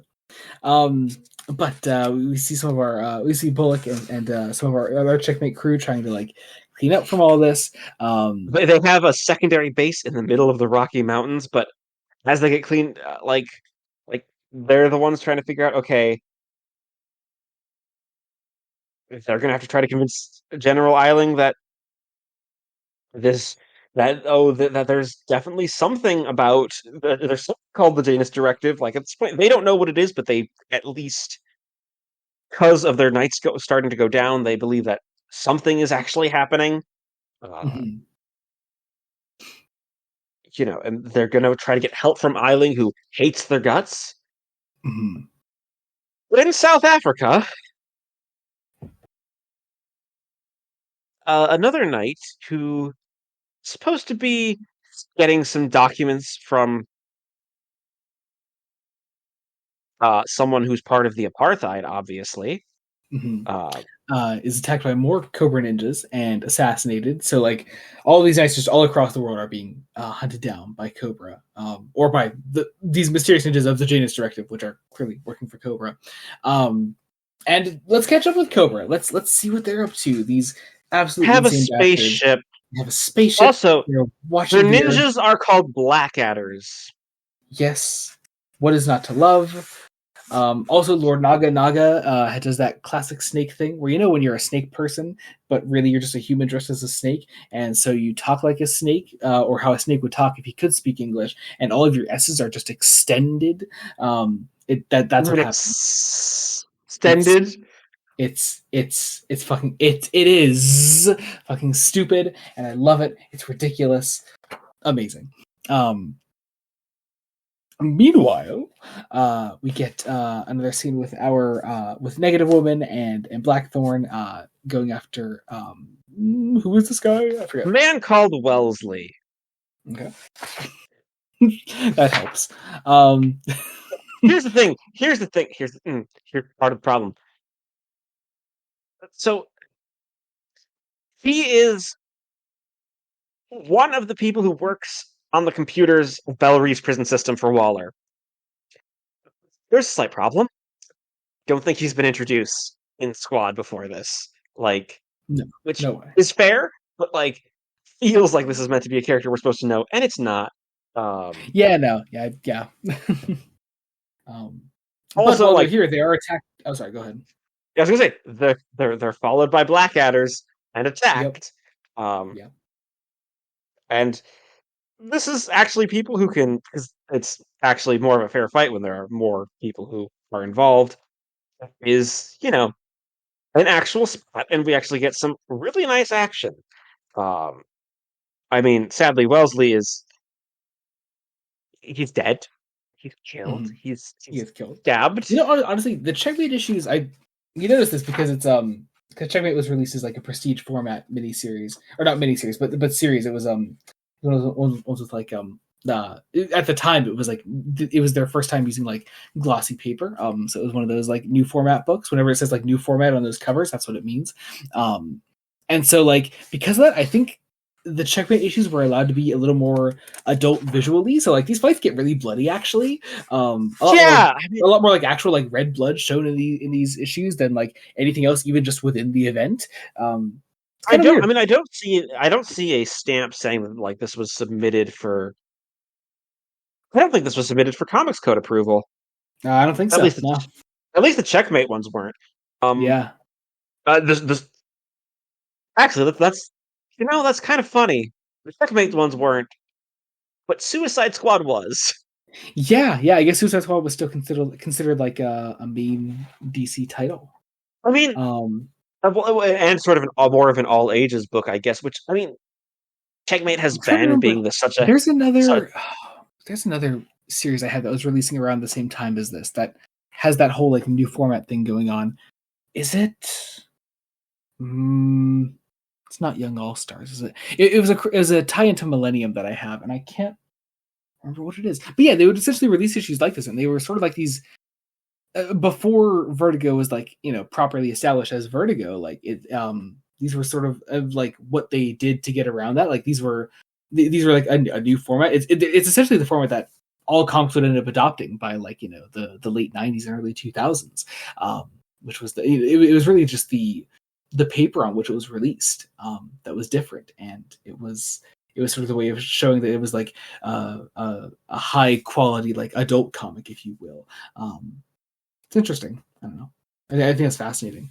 But anyway, so I was also going to say the subject matter of Checkmate being such heavy on the espionage yeah, isn't it going definitely to like and the way it presents itself isn't necessarily going to appeal to kids. Like, yeah, like even Suicide Squad, you could advertise to kids because it's still got like funny costume characters and people that kids would know, like Captain Boomerang, who would show up in Flash all the time.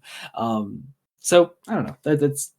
It's so interesting to see like where that divide would happen, like what DC would consider like what was a more general audience's book and what was something and like also, I mean, Checkmate. Amanda Waller, like, faced off against Batman. I Mm-hmm. don't think Checkmate, despite having Harvey Bullock, is going to have cameos from Batman. Yeah, Uh, yeah. But anyway, back into the issue. We get essentially more scenes of Checkmate members being attacked by the Blackadders, and we get to see Eiling then? Yeah, Eiling, yeah. Is that Eiling? I have no clue who this is. Yeah, Eiling. Okay, yeah, I it wasn't is wrong. Eiling. It is Eiling. I You're wasn't not wrong. wrong. Yep. Yeah. And Eiling and Harry Stein coming to Eiling basically like, it's like, please trust me. Um, that we basically it's like we need to we've both been set up and we need to work together. You're gonna hate it. And it's great character drama. And it's basically like there is this uneasy alliance. Like we all have to work together to go against what the actual Janus Directive is, even if we aren't quite sure. And it's like, uh, and we also this thing where it's like they still think Waller is either in on it or Waller has been replaced with a doppelganger. Mm-hmm. Um, Which is that which idea that was hinted at towards the end of the last volume, uh, which is now being considered as like a real possibility, and so something that like they're presenting to the readers here, which I think is smart. We get some more Blackadder attacks on Checkmate. Then we then catch up them with Bullock and Dr. Dabo, right? Yeah, Dabo. yeah, Who are talking about Peacemaker, who is still out looking for insane shit to do. Like we spend the rest of the issue then focusing on Peacemaker as he goes out looking for Checkmate, and going after finds the Knight and Blackthorn, and mm-hmm.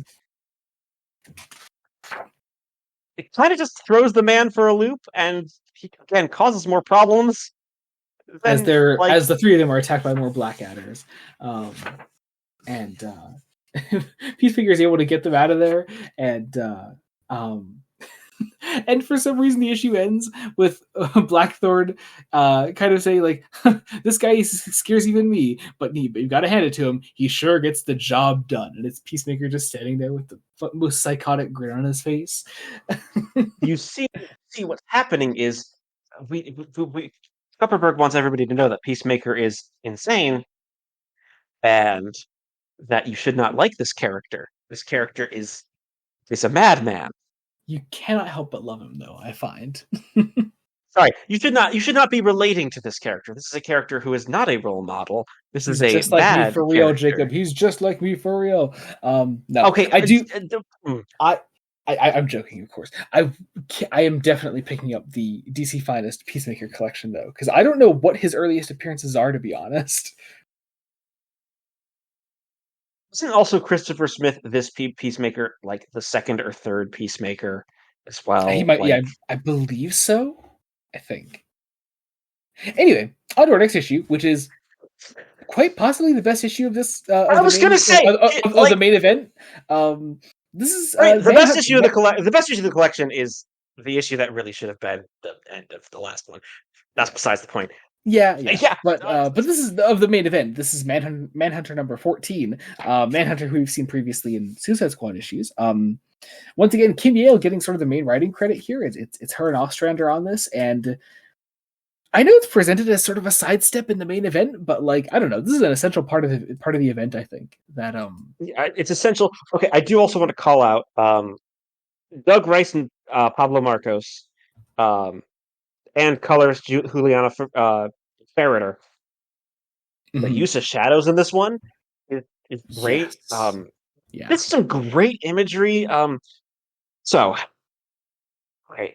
Also, for unlike the checkmate issues that drop you in like completely blind, because it's Ostrander knowing he's tying into his big event, he doesn't give you so much context.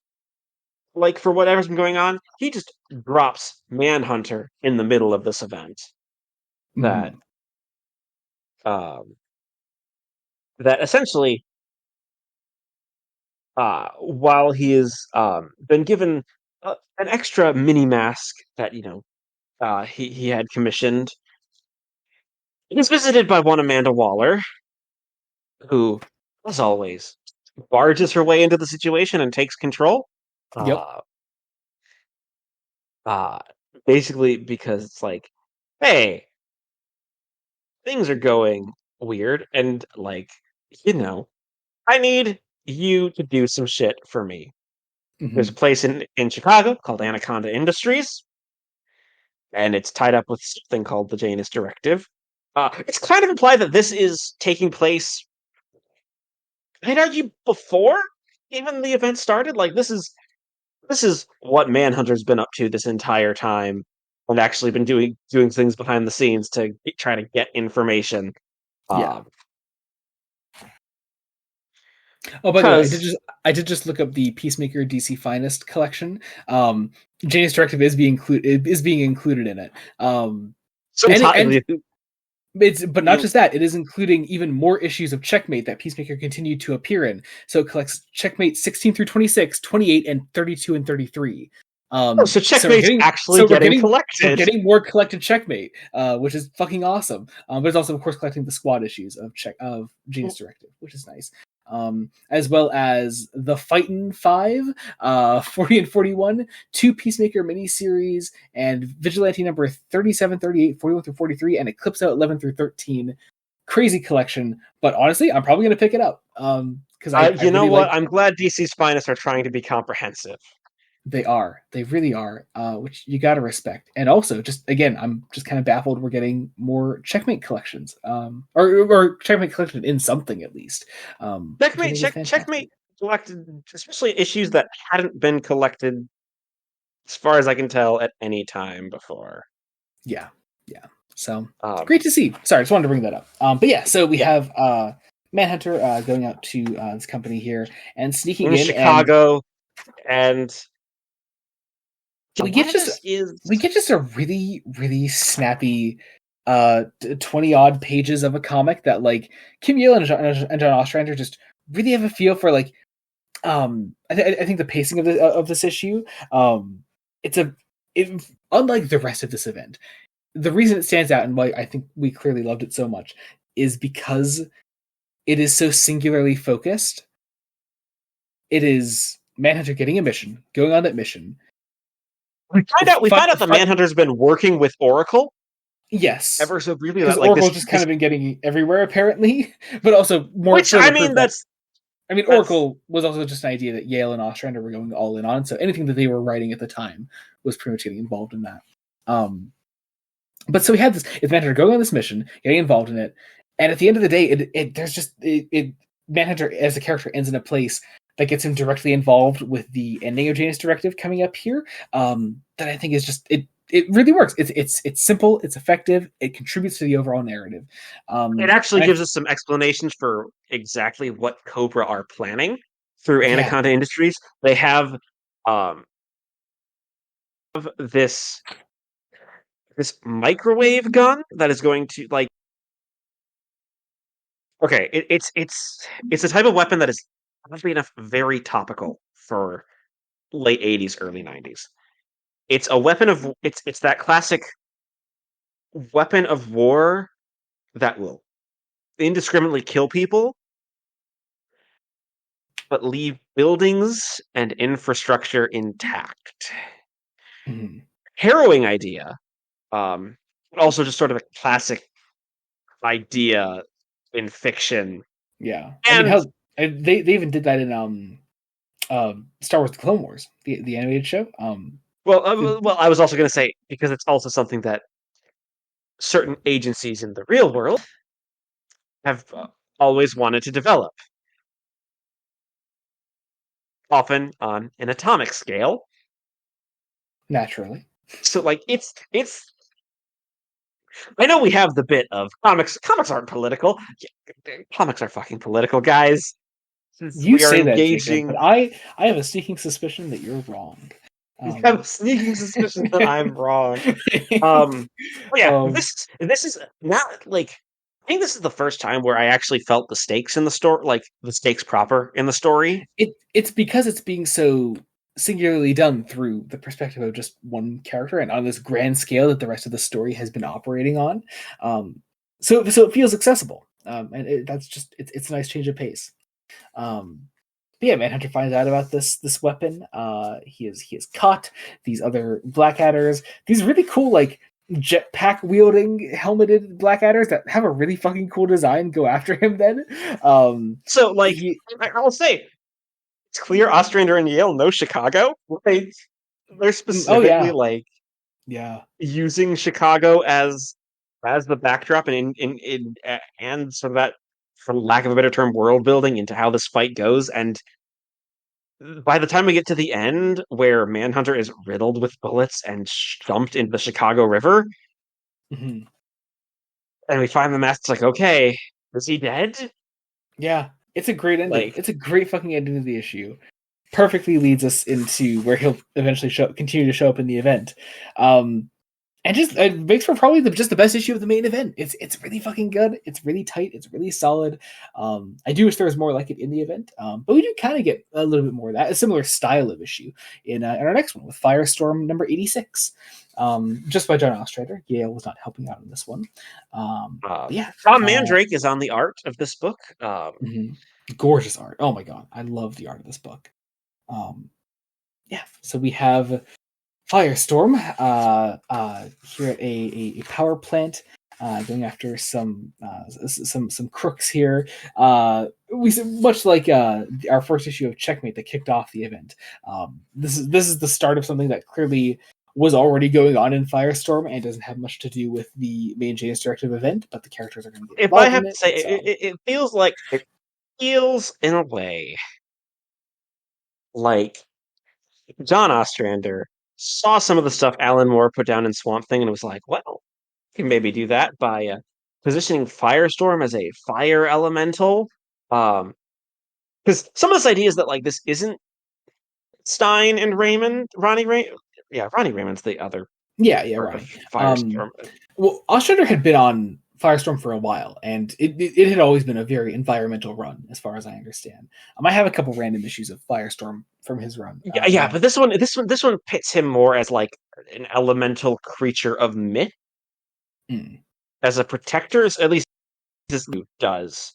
A very unlike Checkmate, it's an issue that I feel like Not quite as well as Manhunter does, but that could also be because Manhunter's character I'm just more familiar with than Firestorm. Like, because managers literally appeared in Squad before in what we've read. yes, Um, but Fire like there's a decent understanding of where I don't want to say it's Firestorm because this character is eventually revealed not to quite just be Firestorm. It's this elemental thing that's clearly in the middle of a plotline that isn't getting resolved because it's part of just a different run of a yeah, story, and exactly. it's Yeah. tying in. Um, Um, where we actually begin getting Janus Directive stuff, or at least Suicide Squad stuff, is where we cut over from our, fire elemental taking on corporate evils, and we cut over to what Dr. Simon Legreve has been up to since leaving the Squad. I have a feeling this Institute for Metahuman Studies is probably a big part of this Firestorm book and this run. Um, it kind of I mean, feels yeah, that that way. makes sense because a lot of Ostrander stuff that he was writing, because Ostrander was on, obviously, as you can tell, was on a lot of books at the time. He would keep a lot of his stuff connected because, like, as long as you were just following his own works, like you would continue to follow these characters even after they left a particular run. So there's that. But yeah, we're following Legreve here, who is at this metahuman studies facility. Just a great scene. I don't know. I love seeing like just what he's been up to since leaving the Squad. Yeah. Very Uh, nice stuff. it turns out that like he realizes something is being concealed from him that he doesn't like. Uh, we have um, Lorraine, who is Ronnie Raymond's girlfriend, I believe so. Yeah, yeah. going to see uh, I think yeah, that is Professor Stein. Yes, Um, yeah. and that's when they see Firestorm on the news, and it's like, yeah, this Ronnie's not doesn't work here. because if this is Firestorm, Why aren't you why part of Firestorm? like Um, what? So Lorraine is also a metahuman called yes, Firehawk. called Firehawk. Yes, who goes out looking for Ronnie, or at least this fire elemental. If anything, this makes me want to read Ostrander's Firestorm run because, like, I have to know. Honestly, Firestorm as a character who I feel like has the potential, like, clearly has the potential to lead a solo title. Oh Um, yeah, yeah. I and read obviously, other Firestorm comics. He's great. He's a great character. has Um, because this is issue 86. yeah, 86. Yeah, it had been going for a while. So, I mean, I imagine um, it had been going. Wait, it must not have gotten renumbered with Crisis because this is 89. Crisis was happened in 86. There are not enough months for no, yeah, that no, many it had issues. just been going. Yeah, it's probably just here's the thing. It was probably just like one of those titles that at the time was small enough that it was able to fly under the radar. It's just like, oh, we can just keep it going. But then John Ostrander takes over and does his John Ostrander shit, and it becomes pretty popular. So, Yeah. there's So that. it turns out that the Institute for Metahuman Studies has been experimenting on Parasite. Who is green for some reason? This is I actually looked into this. You know who we have to blame for this? Oh no, who? John Byrne. Okay. Uh, This is a John Byrne made Parasite green. okay. And this is the post crisis Parasite Well, who fuck that, because Parasite should be purple. So this is and I don't think he works quite the same way as Parasite that we're used to, hence the different and generally more human design. Like yeah, yeah. he's just a Um, green dude. He's just a green dude. My but brain kept thinking like, is he a Martian Manhunter ripoff? he does kind of look like Martian Manhunter, doesn't he? Yeah, He kind of he's does. got that whole Eh, thing going eh, on. But yeah, he breaks free. He escapes from the facility. Firehawk catches up with this fire elemental that was Ronnie Raymond, or came from Firestorm. They find out about this parasite breakout. They go to try to stop him, or at least our Firehawk does. Our fire elemental just kind of fucks off. All the while, Firehawk kind of gets her ass handed to her. She goes into the facility, and like Simon Legreve is there to help her, which is nice. We then get our fire elemental unleashing his full power on Parasite. It's very, this thing is not, this fire elemental isn't human. It's he's dangerous. He does some serious damage to Parasite. it makes me want to read the run to be like, okay, where does this come from and where does it go? Because I'd like a little bit of a little more context. Has Ostrander's Firestorm ever been collected? I'm going to find out as we keep talking about this. It very well might have been, because it's by John Ostrander, so he's a writer that people like. Yeah. Anyway, but yeah, so we close our issue then with our fire elemental leaving, and again, really the only thing that is tied into Janus Directive here is the Simon Legree stuff, but that's fine. It's all right. But that does take us then into the Janus Directive Part 8 with Suicide Squad number 29. Here we go. Getting into this one. God, I love this title page for Heavy Squad. It's so good they made it the back cover of the collected edition. It's really cool. I don't know, I just love that. But let's see, we get into this with after like 2 issues. Well, I don't want to say 2 issues. 1 issue of Sidestep and 1 issue of Sidestep that's actually integral for the rest of the plot. We're actually back on. We're back trying to move the story forward. Checkmate is Stein and Checkmate are trying to basically get everything back into operation and aren't doing great. They are still convinced that Waller might be being impersonated by a doppelganger. And Eiling is not so sure. He's like, he doesn't trust Waller nearly enough to believe that it could be a doppelganger. So we're having very much the question of, are we going to move on Waller? And the answer is, this is probably personal, so we probably should. But Lois Lane,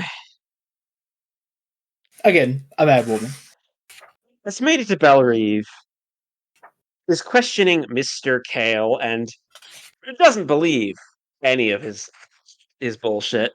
And Waller is watching and has this great line of, "Persistent witch, ain't she a deadshot shooter?" Which I'm like, oh, Amanda Waller, you really shouldn't underestimate Lois Lane. You can't just shoot Lois Lane. You try to shoot Lois Lane, you're gonna have Superman on your hands. I love it. But we then get also at Bellerive, we have Peacemaker, who is showing up here, as well as in this helicopter that isn't his. He stole a helicopter, remember? He stole a helicopter, and I think we just have to accept that. And it's like, it's Checkmate is going to do an assault on Bellerive. And yeah, a lot of the issue is an assault on Bellerive. It goes crazy. Everything starts falling apart. Flo is heavily injured. Yeah. There's an implication that she's like just out for the count right now. People trying to contact her. She is still down. Lomax at least tries to keep Lois safe, but this is Lois we're talking about, so she's just going to run right into the fray. Mm-hmm. Duchess gets to go full Rambo. Yep. We have some more Peacemaker going insane. He jumps out of his exploding helicopter and attacks a guy in another helicopter. It's fucking nuts. We have inside Bellerive. We have Checkmate versus Suicide Squad again. And Checkmate is also letting members of the 4th of July free. Because again, everyone thinks they think Waller's the one in charge of this. Mm-hmm. And then we get. It's really nice to see Bronze Tiger and Vixen enter the fray. Yeah. And they begin trying to put the major 4th of July back in their cells. And meanwhile, above all this, in the Cobra spaceship, Lord It's Naga. called an arc for the first time because this is where we get the first real explanation of their plan is that they want to destroy the population of Earth to repopulate And it with their own. repopulate with snake worshipping people. I think they think they're snakes. It's insane. And also among the group here, we have Manhunter, who has disguised himself as one of the Blackadders and is now among the Cobra cult, and he is presenting the mask of the Manhunter as proof that the Manhunter is dead, and nobody knows. It's also like, well, fuck it. May as well try to save the Earth and maybe find a way back home. I am in. He realizes he's in over his head. Like, yeah, but he is still alive, and it's got to come for something. I'm also gonna outright say it. Like, that is what he is feeling is what the reader is feeling now. Because, like, let's be honest, this story took a shift into the ridiculous that, like, oh yeah, I mean, the second they revealed that the Cobra cult is behind it all, like, yeah, it's there's no going back from the ridiculousness of it at that point. God, I can speak. It's at the point where it's like it shouldn't work. It's also kind of telling that I think at that point from the story, like, there are just not as many Checkmate issues because Checkmate is supposed to be like the grounded book of the ones involved in this crossover, and they just don't show up that much from this point. They're definitely here, but the Checkmate issues are few and far between. Because yeah, we're full on ridiculous, and it's only going to get crazier from here.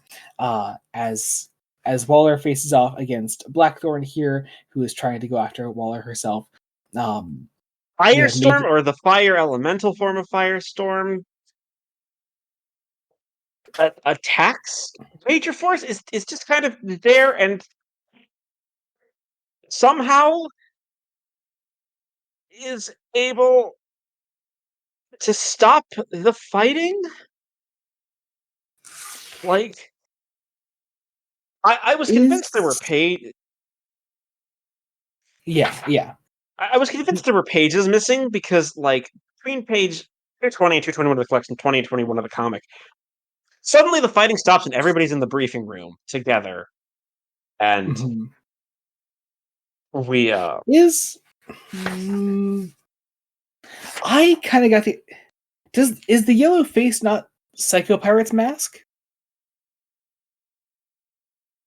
Oh, that makes so okay. Yeah, I was gonna say, I'm pretty sure that's what's happened there. Yeah, I was like, I don't think that's Firestorm. Yeah, okay, I'm making sure I'm reading that right. I'm pretty sure that's Psycho Pirate's mask being used to stop everyone from fighting. You know what?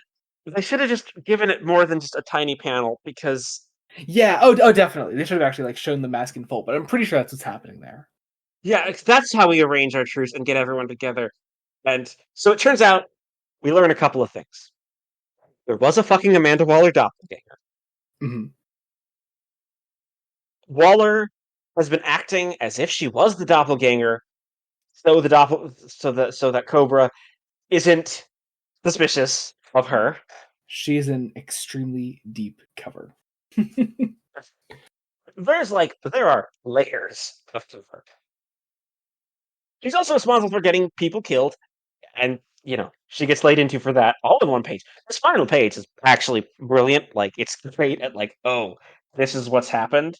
It's like, well, now we're gonna actually go and fucking fight because they're the ones who've been doing all of this. Yeah. Also, I'm going to say it. The next time caption continued next week in Checkmate number 18 and concluded here in 2 weeks. They're right. They're absolutely right. So why did we label that Captain Atom issue number 11? Like, yeah. Yeah. Instead, though, we go to next time with Checkmate number 18. This is our last Checkmate issue of the collection. This is James Directive Part 9. Great cover of Peacemaker being insane, and Duchess, and Negative Woman, and various Checkmate people. It's fun. But it's also called Night Fight. There have been, see, every single Checkmate title in this collection has had a fun night pun. But I think this is the one that I enjoyed the most. That's fair. But yeah, oh my god, it's actually, beyond these first couple of pages, it's a fairly light on dialogue checkmate issue. Once we get past our like opening briefings here, like we're setting up a giant fight, so it's kind of nice. It's a nice change of pace, and clearly where I think Coverberg has the least to do with the overall crossover, because we have strayed pretty far from the inner workings of Checkmate at this point as an organization. Because it's the question of how does our espionage? I mean, you know what? To bring back James Bond, Okay. we thought we were doing a For Russia with Love, or From Russia with Love. Turns out it's Moonraker. Turns out we're doing Moonraker. I love it. That's actually a great comparison. But yeah, so while our knights of Checkmate are preparing to like go into space, and they have to deal with the harrowing reality of we are going into space to fight a cult of snake-obsessed people. Mm-hmm.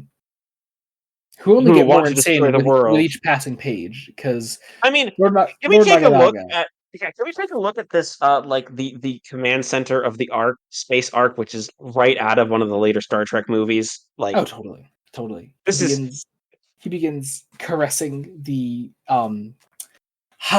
what to call it? Terminal in the middle.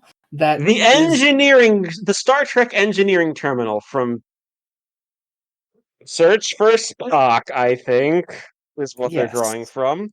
And so he is. We learned that they have a bunch of people captured up here working on the spaceship above Earth, the other Ark. Mainly Dr. Megala, who like again, there was a decent stretch in between his last appearance where he just wasn't mentioned at all, and you're like, wait. And it turns out he's captured by the Cobra Cult, and he's being contacted. I thought they genuinely like forgot about that plot thread. That's fair. That's totally fair. But you know, he's contacted them by Manhunter, still in disguise as one of the Blackhatters, and he asked Dr. Megala, like, you know, if he could help to try to take this place down and how to escape from there. This is a great little scene. Then we get a scene at the White House because Kupperberg, Ostrander, and Yale can no longer be mad at Ronald Reagan because he's no longer president. Yes. However, George Bush is. Mm-hmm. So we can still be mad. Yeah. Just as easy to poke fun at. It's in a very different way. Yeah. Look at Bush trying to be competent. He's honestly, not a bad Bush drawing, to be honest. Yeah. Actually, no, who am I kidding? The Suicide Squad has always done well with president likenesses. Yeah. Talking to Sergeant Steele here. We also see some Checkmate and the Suicide Squad. President Bush thinks he's in control of the three teams trying to stop this insane plan to destroy the Earth and repopulate it in the image of Lord Naga. Yeah, that's the fucking plot of this thing. It's crazy. It's absolutely insane. It's insane, but it works because it's played entirely straight. Like, yeah, exactly. We have the Squad, Checkmate, and the Atom Project all preparing to go into space to go after Lord Naga. And I just love saying his name. There's an address from the president about talking to these three teams. Trying to put himself in charge. We also get a small scene here with our fire elemental and Firehawk here. Hang on. Wait. What? Wait. Yeah, that's. They call this character Flo. Wait. Yeah, it's the return of why is Flo white? Was Flo white before?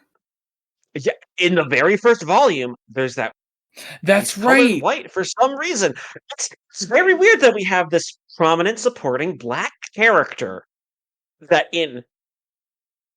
twice now has just randomly been drawn as white. If one can potentially defend this, it's not Ostrander or it's not the usual squad team working. It's not the usual squad team working on this issue. So like, it's a random checkmate issue. So I'm going to say that's still a kind of a weak defense because you'd think the writers would talk to each other of, hey, this major supporting character is black character isn't white. Like that's Yeah, yeah. Yeah. yeah. Anyway, moving on. Yeah, we have Lois Lane still interrogating Kale, as actually literally chasing him outside of the outside of his little conference with the press. Mind you, that's the White House. Mhm. Lois Lane running through the White House. Lois Lane rushing the White House. Crazy. Gotta love this woman. We then get our final classic squad briefing scene of the collection, where she tells the squad what they're all doing, splitting them into like various teams to take on the Ark. We have Checkmate going into space. We have the Atom Project and Major Force and Firestorm all sort of teaming up as To go into space because they can be sort of the advanced guard, and it actually gives Captain Atom and Firestorm a reason for being here and being included. Mhm. It's And we so have weird. yes, we begin to sort of close out our issue with our teams converging in space as Lord Naga Naga becomes aware of them all coming after him. The various Cobra occultists begin to scramble as their ship is attacked. Peacemaker is even going into space. It Somebody becomes a full out assault with the insanity of Peacemaker ejecting himself into space. he would Into it. yeah he will do anything for peace, Jacob. Fantastic. And so the bulk of the rest of the issue then, as we close out here, is the Blackadder's preparing to attack. Manhunter finally taking off his disguise as our squad and Checkmate and Peacemaker and everyone go into action, fighting these cultists and the Blackadders, and Lord Naga Naga releasing some final orders. He says he is to go down in flames. I shall not go make the journey alone. And that is where the issue ends, taking us into technically the final issue of the Janus Directive with Suicide Squad number 30. So, it's even titled Endgame. Why is there a Captain Atom issue at the end?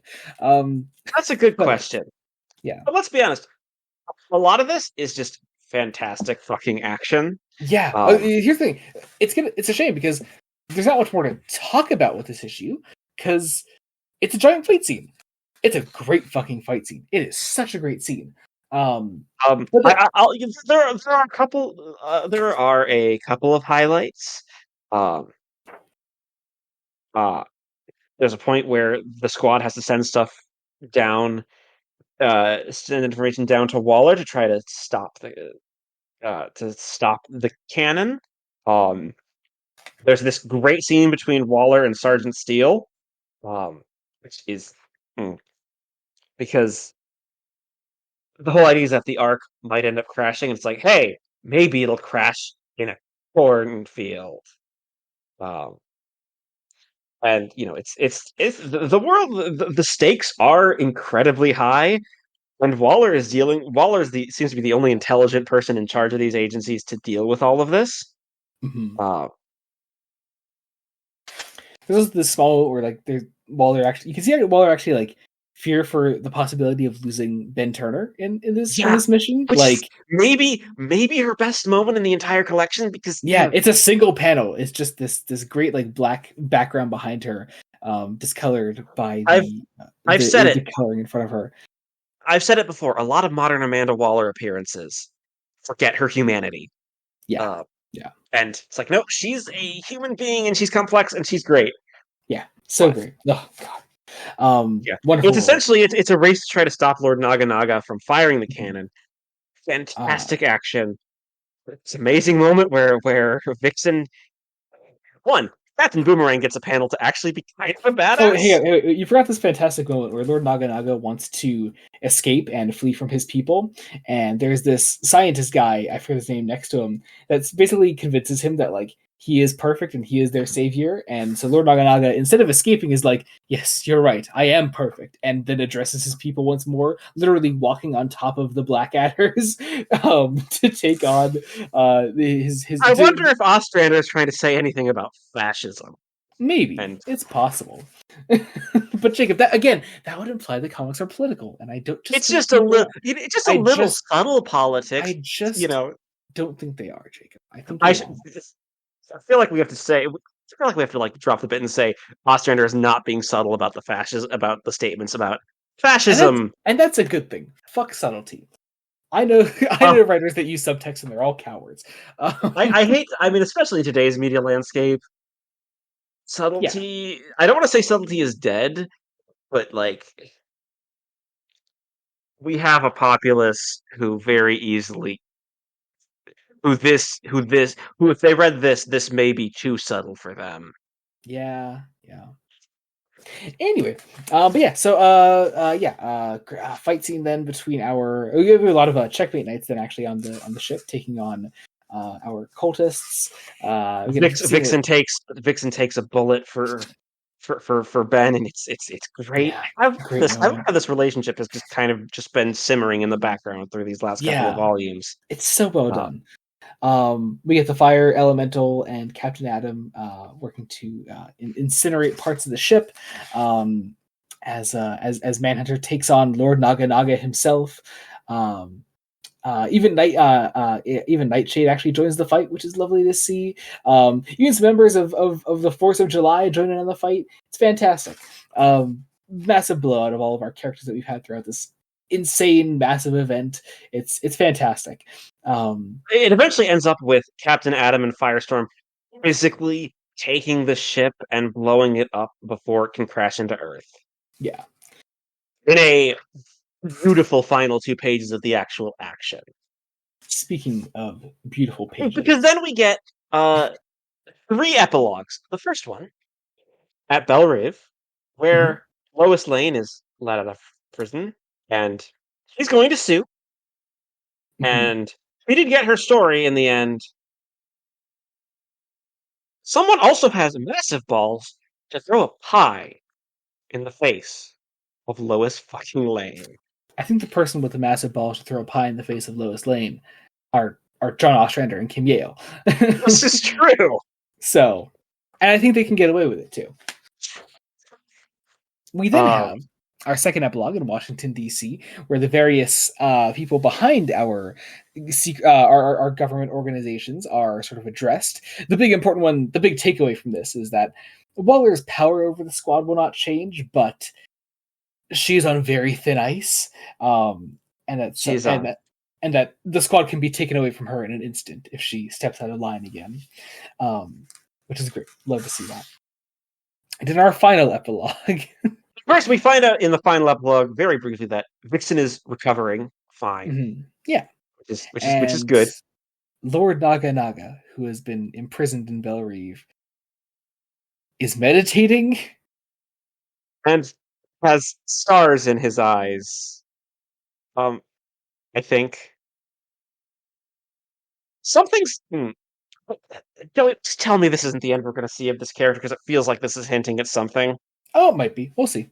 Anyway, so we have one final issue. I really don't think we need to talk about it much. I had like a note on this, and that's it. And I'm like, Captain Atom number 30 is listed officially as the Janus Directive number 11 or part 11. But for some reason, it has a cover of Captain Atom fighting Black Manta, the Aquaman villain.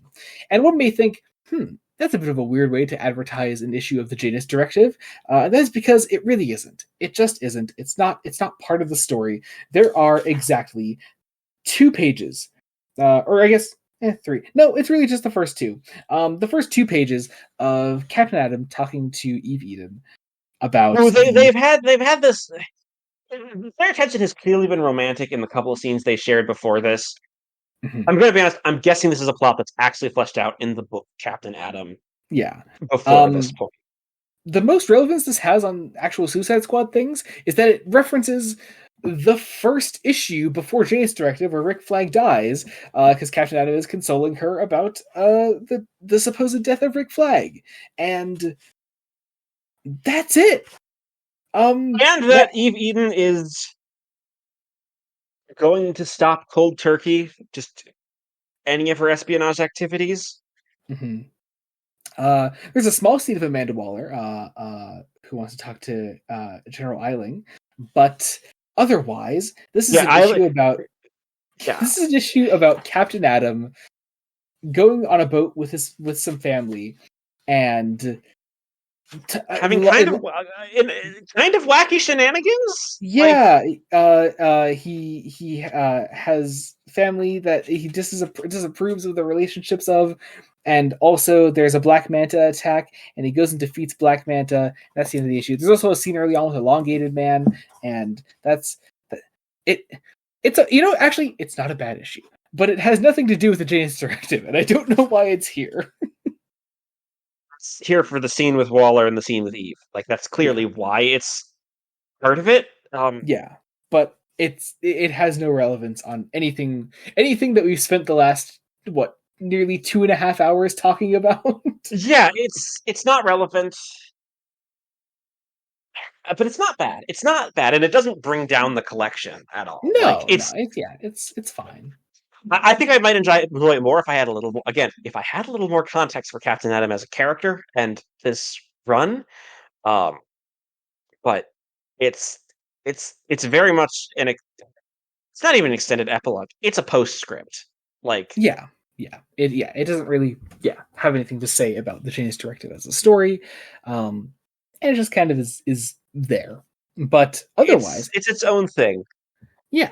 But I think that's it. I think that's the Janus Directive. I think that's all of that covered, that massive fucking story. That took way longer to talk about than I actually anticipated. How much did you anticipate, Joey? This thing is big, and I had a lot of yeah, thoughts. that's fair, actually. Yeah. I think I had expected us to mostly gloss over some of the checkmate issues because we didn't know the characters. Well, no, because again, even then, like, there's at least a strong characterization of these characters. Like, I get who. It doesn't help that you have Dr. Stein as one half of Firestorm and Harry Stein, the co-director of Checkmate with Bullock. Like, I there are two mean, characters called Stein. this book has a cast of at least what 50 people. I guess you're going So to come many across people. those issues, those I problems I occasionally. still want to make this a movie. Like, somebody make this a movie. It would really work.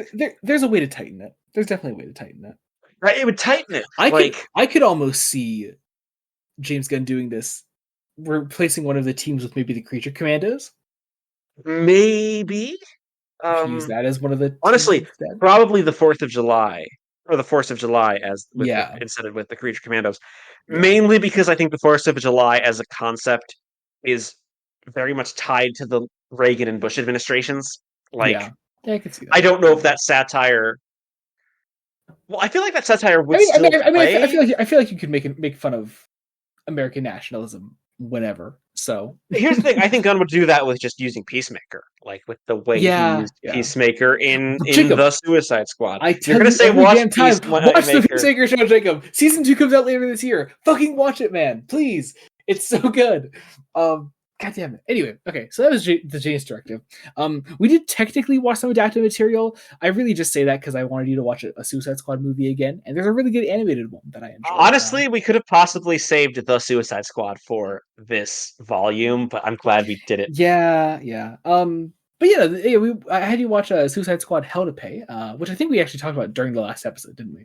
Which is when I decided you should watch it. Yeah. Um, Yeah, my quick thought: I'm glad we have a Bronze Tiger in one of these animated movies. it is such a It's shame how little Bronze Tiger has been adapted in anything. We had him in that. He's in that Batman movie Soul of the Dragon, and they did him on Arrow as well. I remember that adaptation not being terrible. Actually, isn't he played by the same actor in Arrow as he is in Hell to Pay? I'm not sure because I'm pretty sure he is.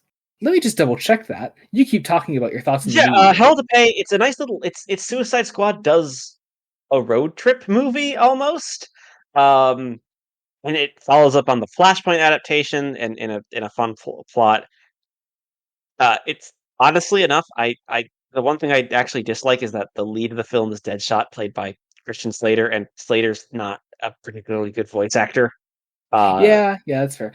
Sorry. I'm thinking of the actor that plays him in Batman: Soul of the Dragon. He plays Bronze Tiger there, Michael J. White. He also plays Bronze Tiger on Arrow, which is great. So that's nice. he also played the Tattooed Man on Batman: Brave and the Bold. Oh, that's kind of fun. It's almost like if you cast as a DC character, you're going to be playing a bunch of different DC characters He in also random played. projects. He also played Jon Stewart in the video game Justice League Heroes.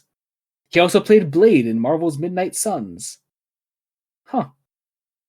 I didn't realize he was that big a nerd. That's awesome. Okay, sorry. That's really cool, actually. Sorry. Anyway, Hell to Pay, yes. Hell to Pay, it's got a fun team. It's a fine enough movie. It's actually pretty solid. It just kind of has some pacing issues, and both Christian Slater's kind of really miscast as Deadshot, and not a great voice actor. And actually enough, it's a weak performance from Tara Strong as Harley Quinn. I disagree with that, actually. I like her a lot in that. Right, I think she's kind of phoning it in this one, which is weird. I disagree. But also, if for fans out there that are the people that are fans of the Flashpoint Paradox movie, which I know a lot of people are, it's pretty great. Check out Suicide Squad: Hell to Pay. It actually follows up on some things from that as part of that like larger DC animated universe. I won't spoil what if you haven't seen it. It's really cool though. I really like that it exists there.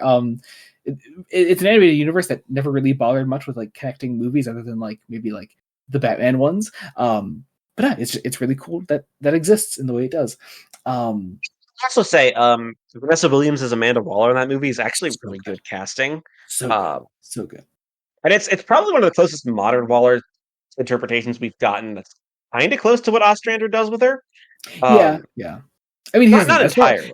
Unfortunately, as far as Amanda Waller actresses go, no one has ever been able to top Viola Davis. Like they just fucking nailed that. So everyone else will at least like not see as good in some places, but Vanessa Williams is fantastic. Obviously, I also love oh god, who plays her in Justice League Unlimited? CCH Pounder. Yes, okay, she's fantastic. Jacob, watch Justice League Unlimited, please. I beg of you. That one is definitely I'm definitely going to watch sooner-ish, kind of. Because we're going to be doing a bonus episode. We have to decide. We have so many bonus episodes to do, Jacob. And for some reason, you chose for our next one to do a show that is over 100 episodes long. You know exactly why I chose that one, because I wanted a certain guest to I know. And it's going to be a great time. But right now, you're only like, 30-odd episodes into the show. So... I am in it. It's fine. We'll get through it. It's fine. We'll get through it. We'll do great. But yeah, that was that. I think yeah. Oh god, that does this discussion, which I'm very excited about for multiple reasons. One, because it's over, and two, because I get to reveal to you, Jacob, the next episode of Fresh Face Comics. Jacob, yeah. What do you think? Well, I need thoughts. I need guesses. I need things. Tell me what's in your brain. Here's the thing. I had some guesses, but you are way too excited for it to be these guesses. Like, okay, I know these. My initial guesses were like, okay. Here's the thing. I said I was super excited for it after I had already started rereading the book. So it is. I'll say this: I'm excited both because of what it is, obviously, but mostly because of I've forgotten how good the content of the book itself was. Okay.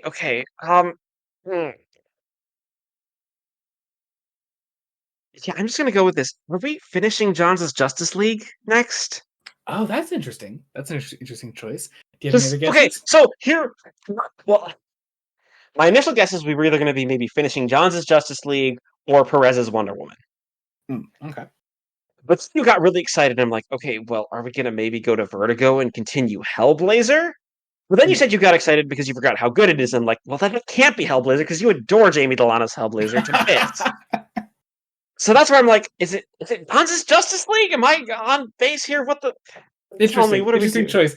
Okay, so now that I know your thought process, I really love where you're at. Your brain zigged in one direction, and then you zagged right out of the right direction.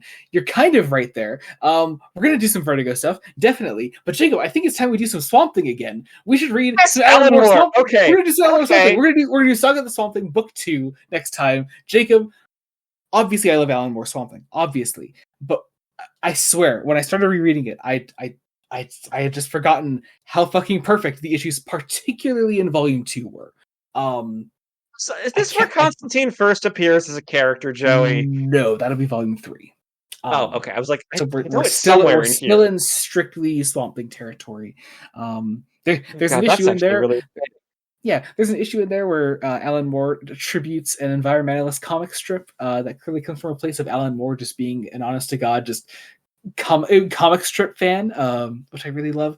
But a lot of it is some of Alan Moore's trippiest shit. He does some fantastic things. There's some more Etrigan the Demon in there. It's lovely. It's a lovely time. So here's my other question then. Are we doing a mini Vertigo block then again? Yeah, let's do a Vertigo block. Fuck it. Yeah, next 3 episodes of Vertigo. Do you want to reveal them now? I'm okay with revealing the one after, but I think the third one I would love to keep a surprise. I have a feeling I don't know what the third one is, but I think I can guess what the next one is. Sure, go right ahead. What do you think? It's gonna be Hellblazer. It's gonna be Hellblazer. It's gonna be Hellblazer. We're gonna read the Fear Machine. Fuck yeah, absolutely, yes. I was gonna say I could not remember what the next Hellblazer story was called. The Fear Machine. The Fear Machine. Yeah. Okay, this makes sense. I am now very excited. Yeah, Swamp Thing Book 2, Hellblazer Volume 3 with the Fear Machine, and a third episode that is going to be something different for our Vertigo block. I'm very excited to something talk about different, and I'm scared to guess what that might be. So, here's the thing. I think is it fair to talk about this on the podcast? That we may as well say this. Yeah. Okay. So here's the thing. I'll say this, and you may be surprised by this to hear this actually the way I flipped around the schedule. So this Vertigo block was originally 4 episodes. Our third Vertigo episode I was always going to do as the 4th episode of this Vertigo block. So when I planned out this Vertigo block, obviously there was another episode coming before Swamp Thing, and those that watched our last Vertigo block or listened to it know that we probably would have been covering more Sandman. I'm not going to say that... Here's the thing. I think we're definitely going to get back to some Sandman someday. As of right now, because of certain things that have happened in real life. Let's just outright say it. There have been some sexual assault allegations against Neil Gaiman that the allegations are credible and likely true, despite only being reported on from a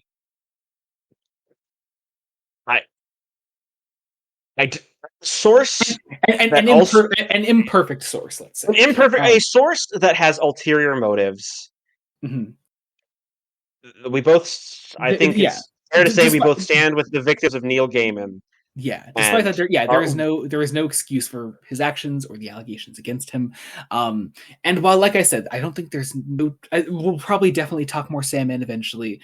I think right now it's a little hard for us as huge Neil Gaiman and huge Sandman fans to talk about a work that we so clearly still love.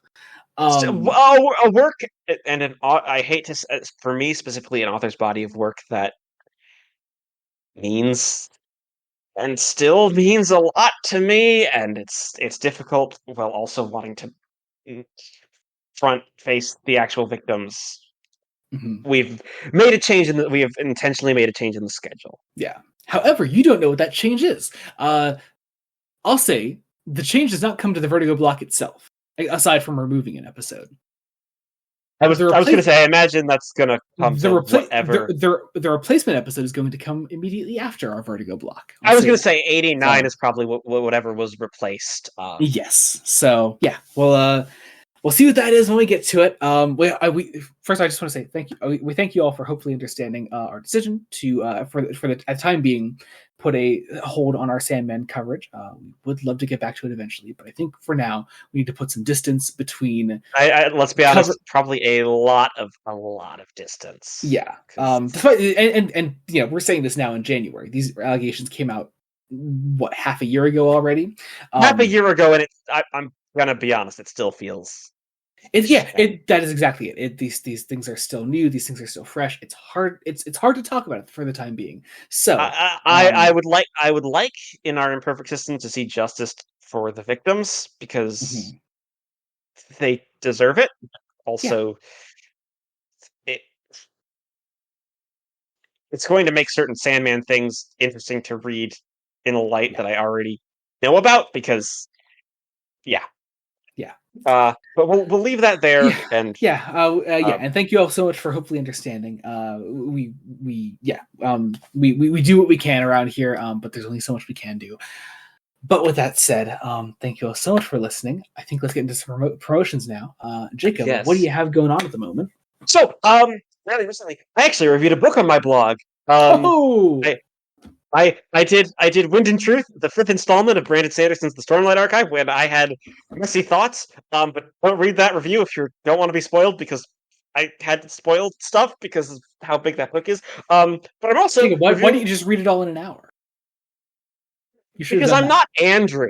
I'm You not should Andrew. you should have done that. Are you calling out a man that submitted questions to this very episode, Jacob? I see how it Yes, is. yes. That Way to throw our dedicated fans and guests of the podcast under the bus.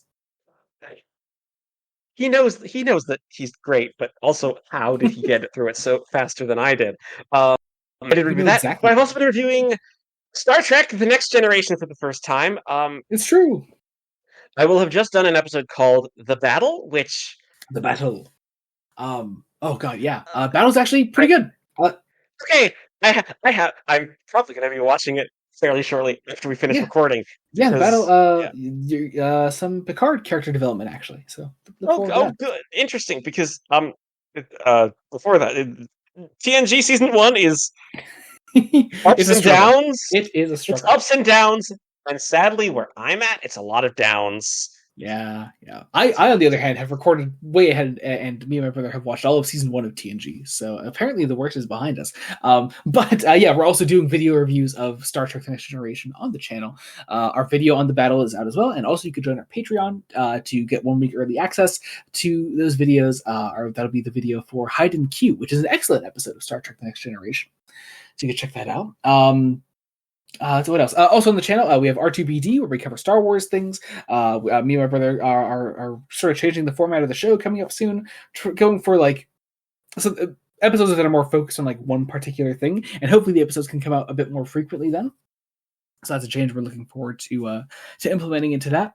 Also, as far as the podcast goes, there's the main podcast here. We have the spin-off, Fresh Face One Shots, where we talk about current comics coming out, such as Superman by Joshua Williamson, Wonder Woman by Tom King, Batman: The Long Halloween, The Last Halloween, The Uncanny X-Men by Gail Simone, and I personally cover X-Men by Jed McKay. As always, also our link trees and everything will be in the description below. You can follow us wherever you want to follow us. Blue Sky especially is greatly appreciated. So participate in Q&As for the podcast when we put those out. Subscribe to the channel, Blood Donut Studios. Leave a rating, comment, subscribe wherever you're listening to us on Spotify, Apple Podcasts, Google Podcasts. Any and all support is greatly appreciated. Thank you all so much for listening. Until next time, this has been Joy Morgan. Jacob Licklider. Goodbye.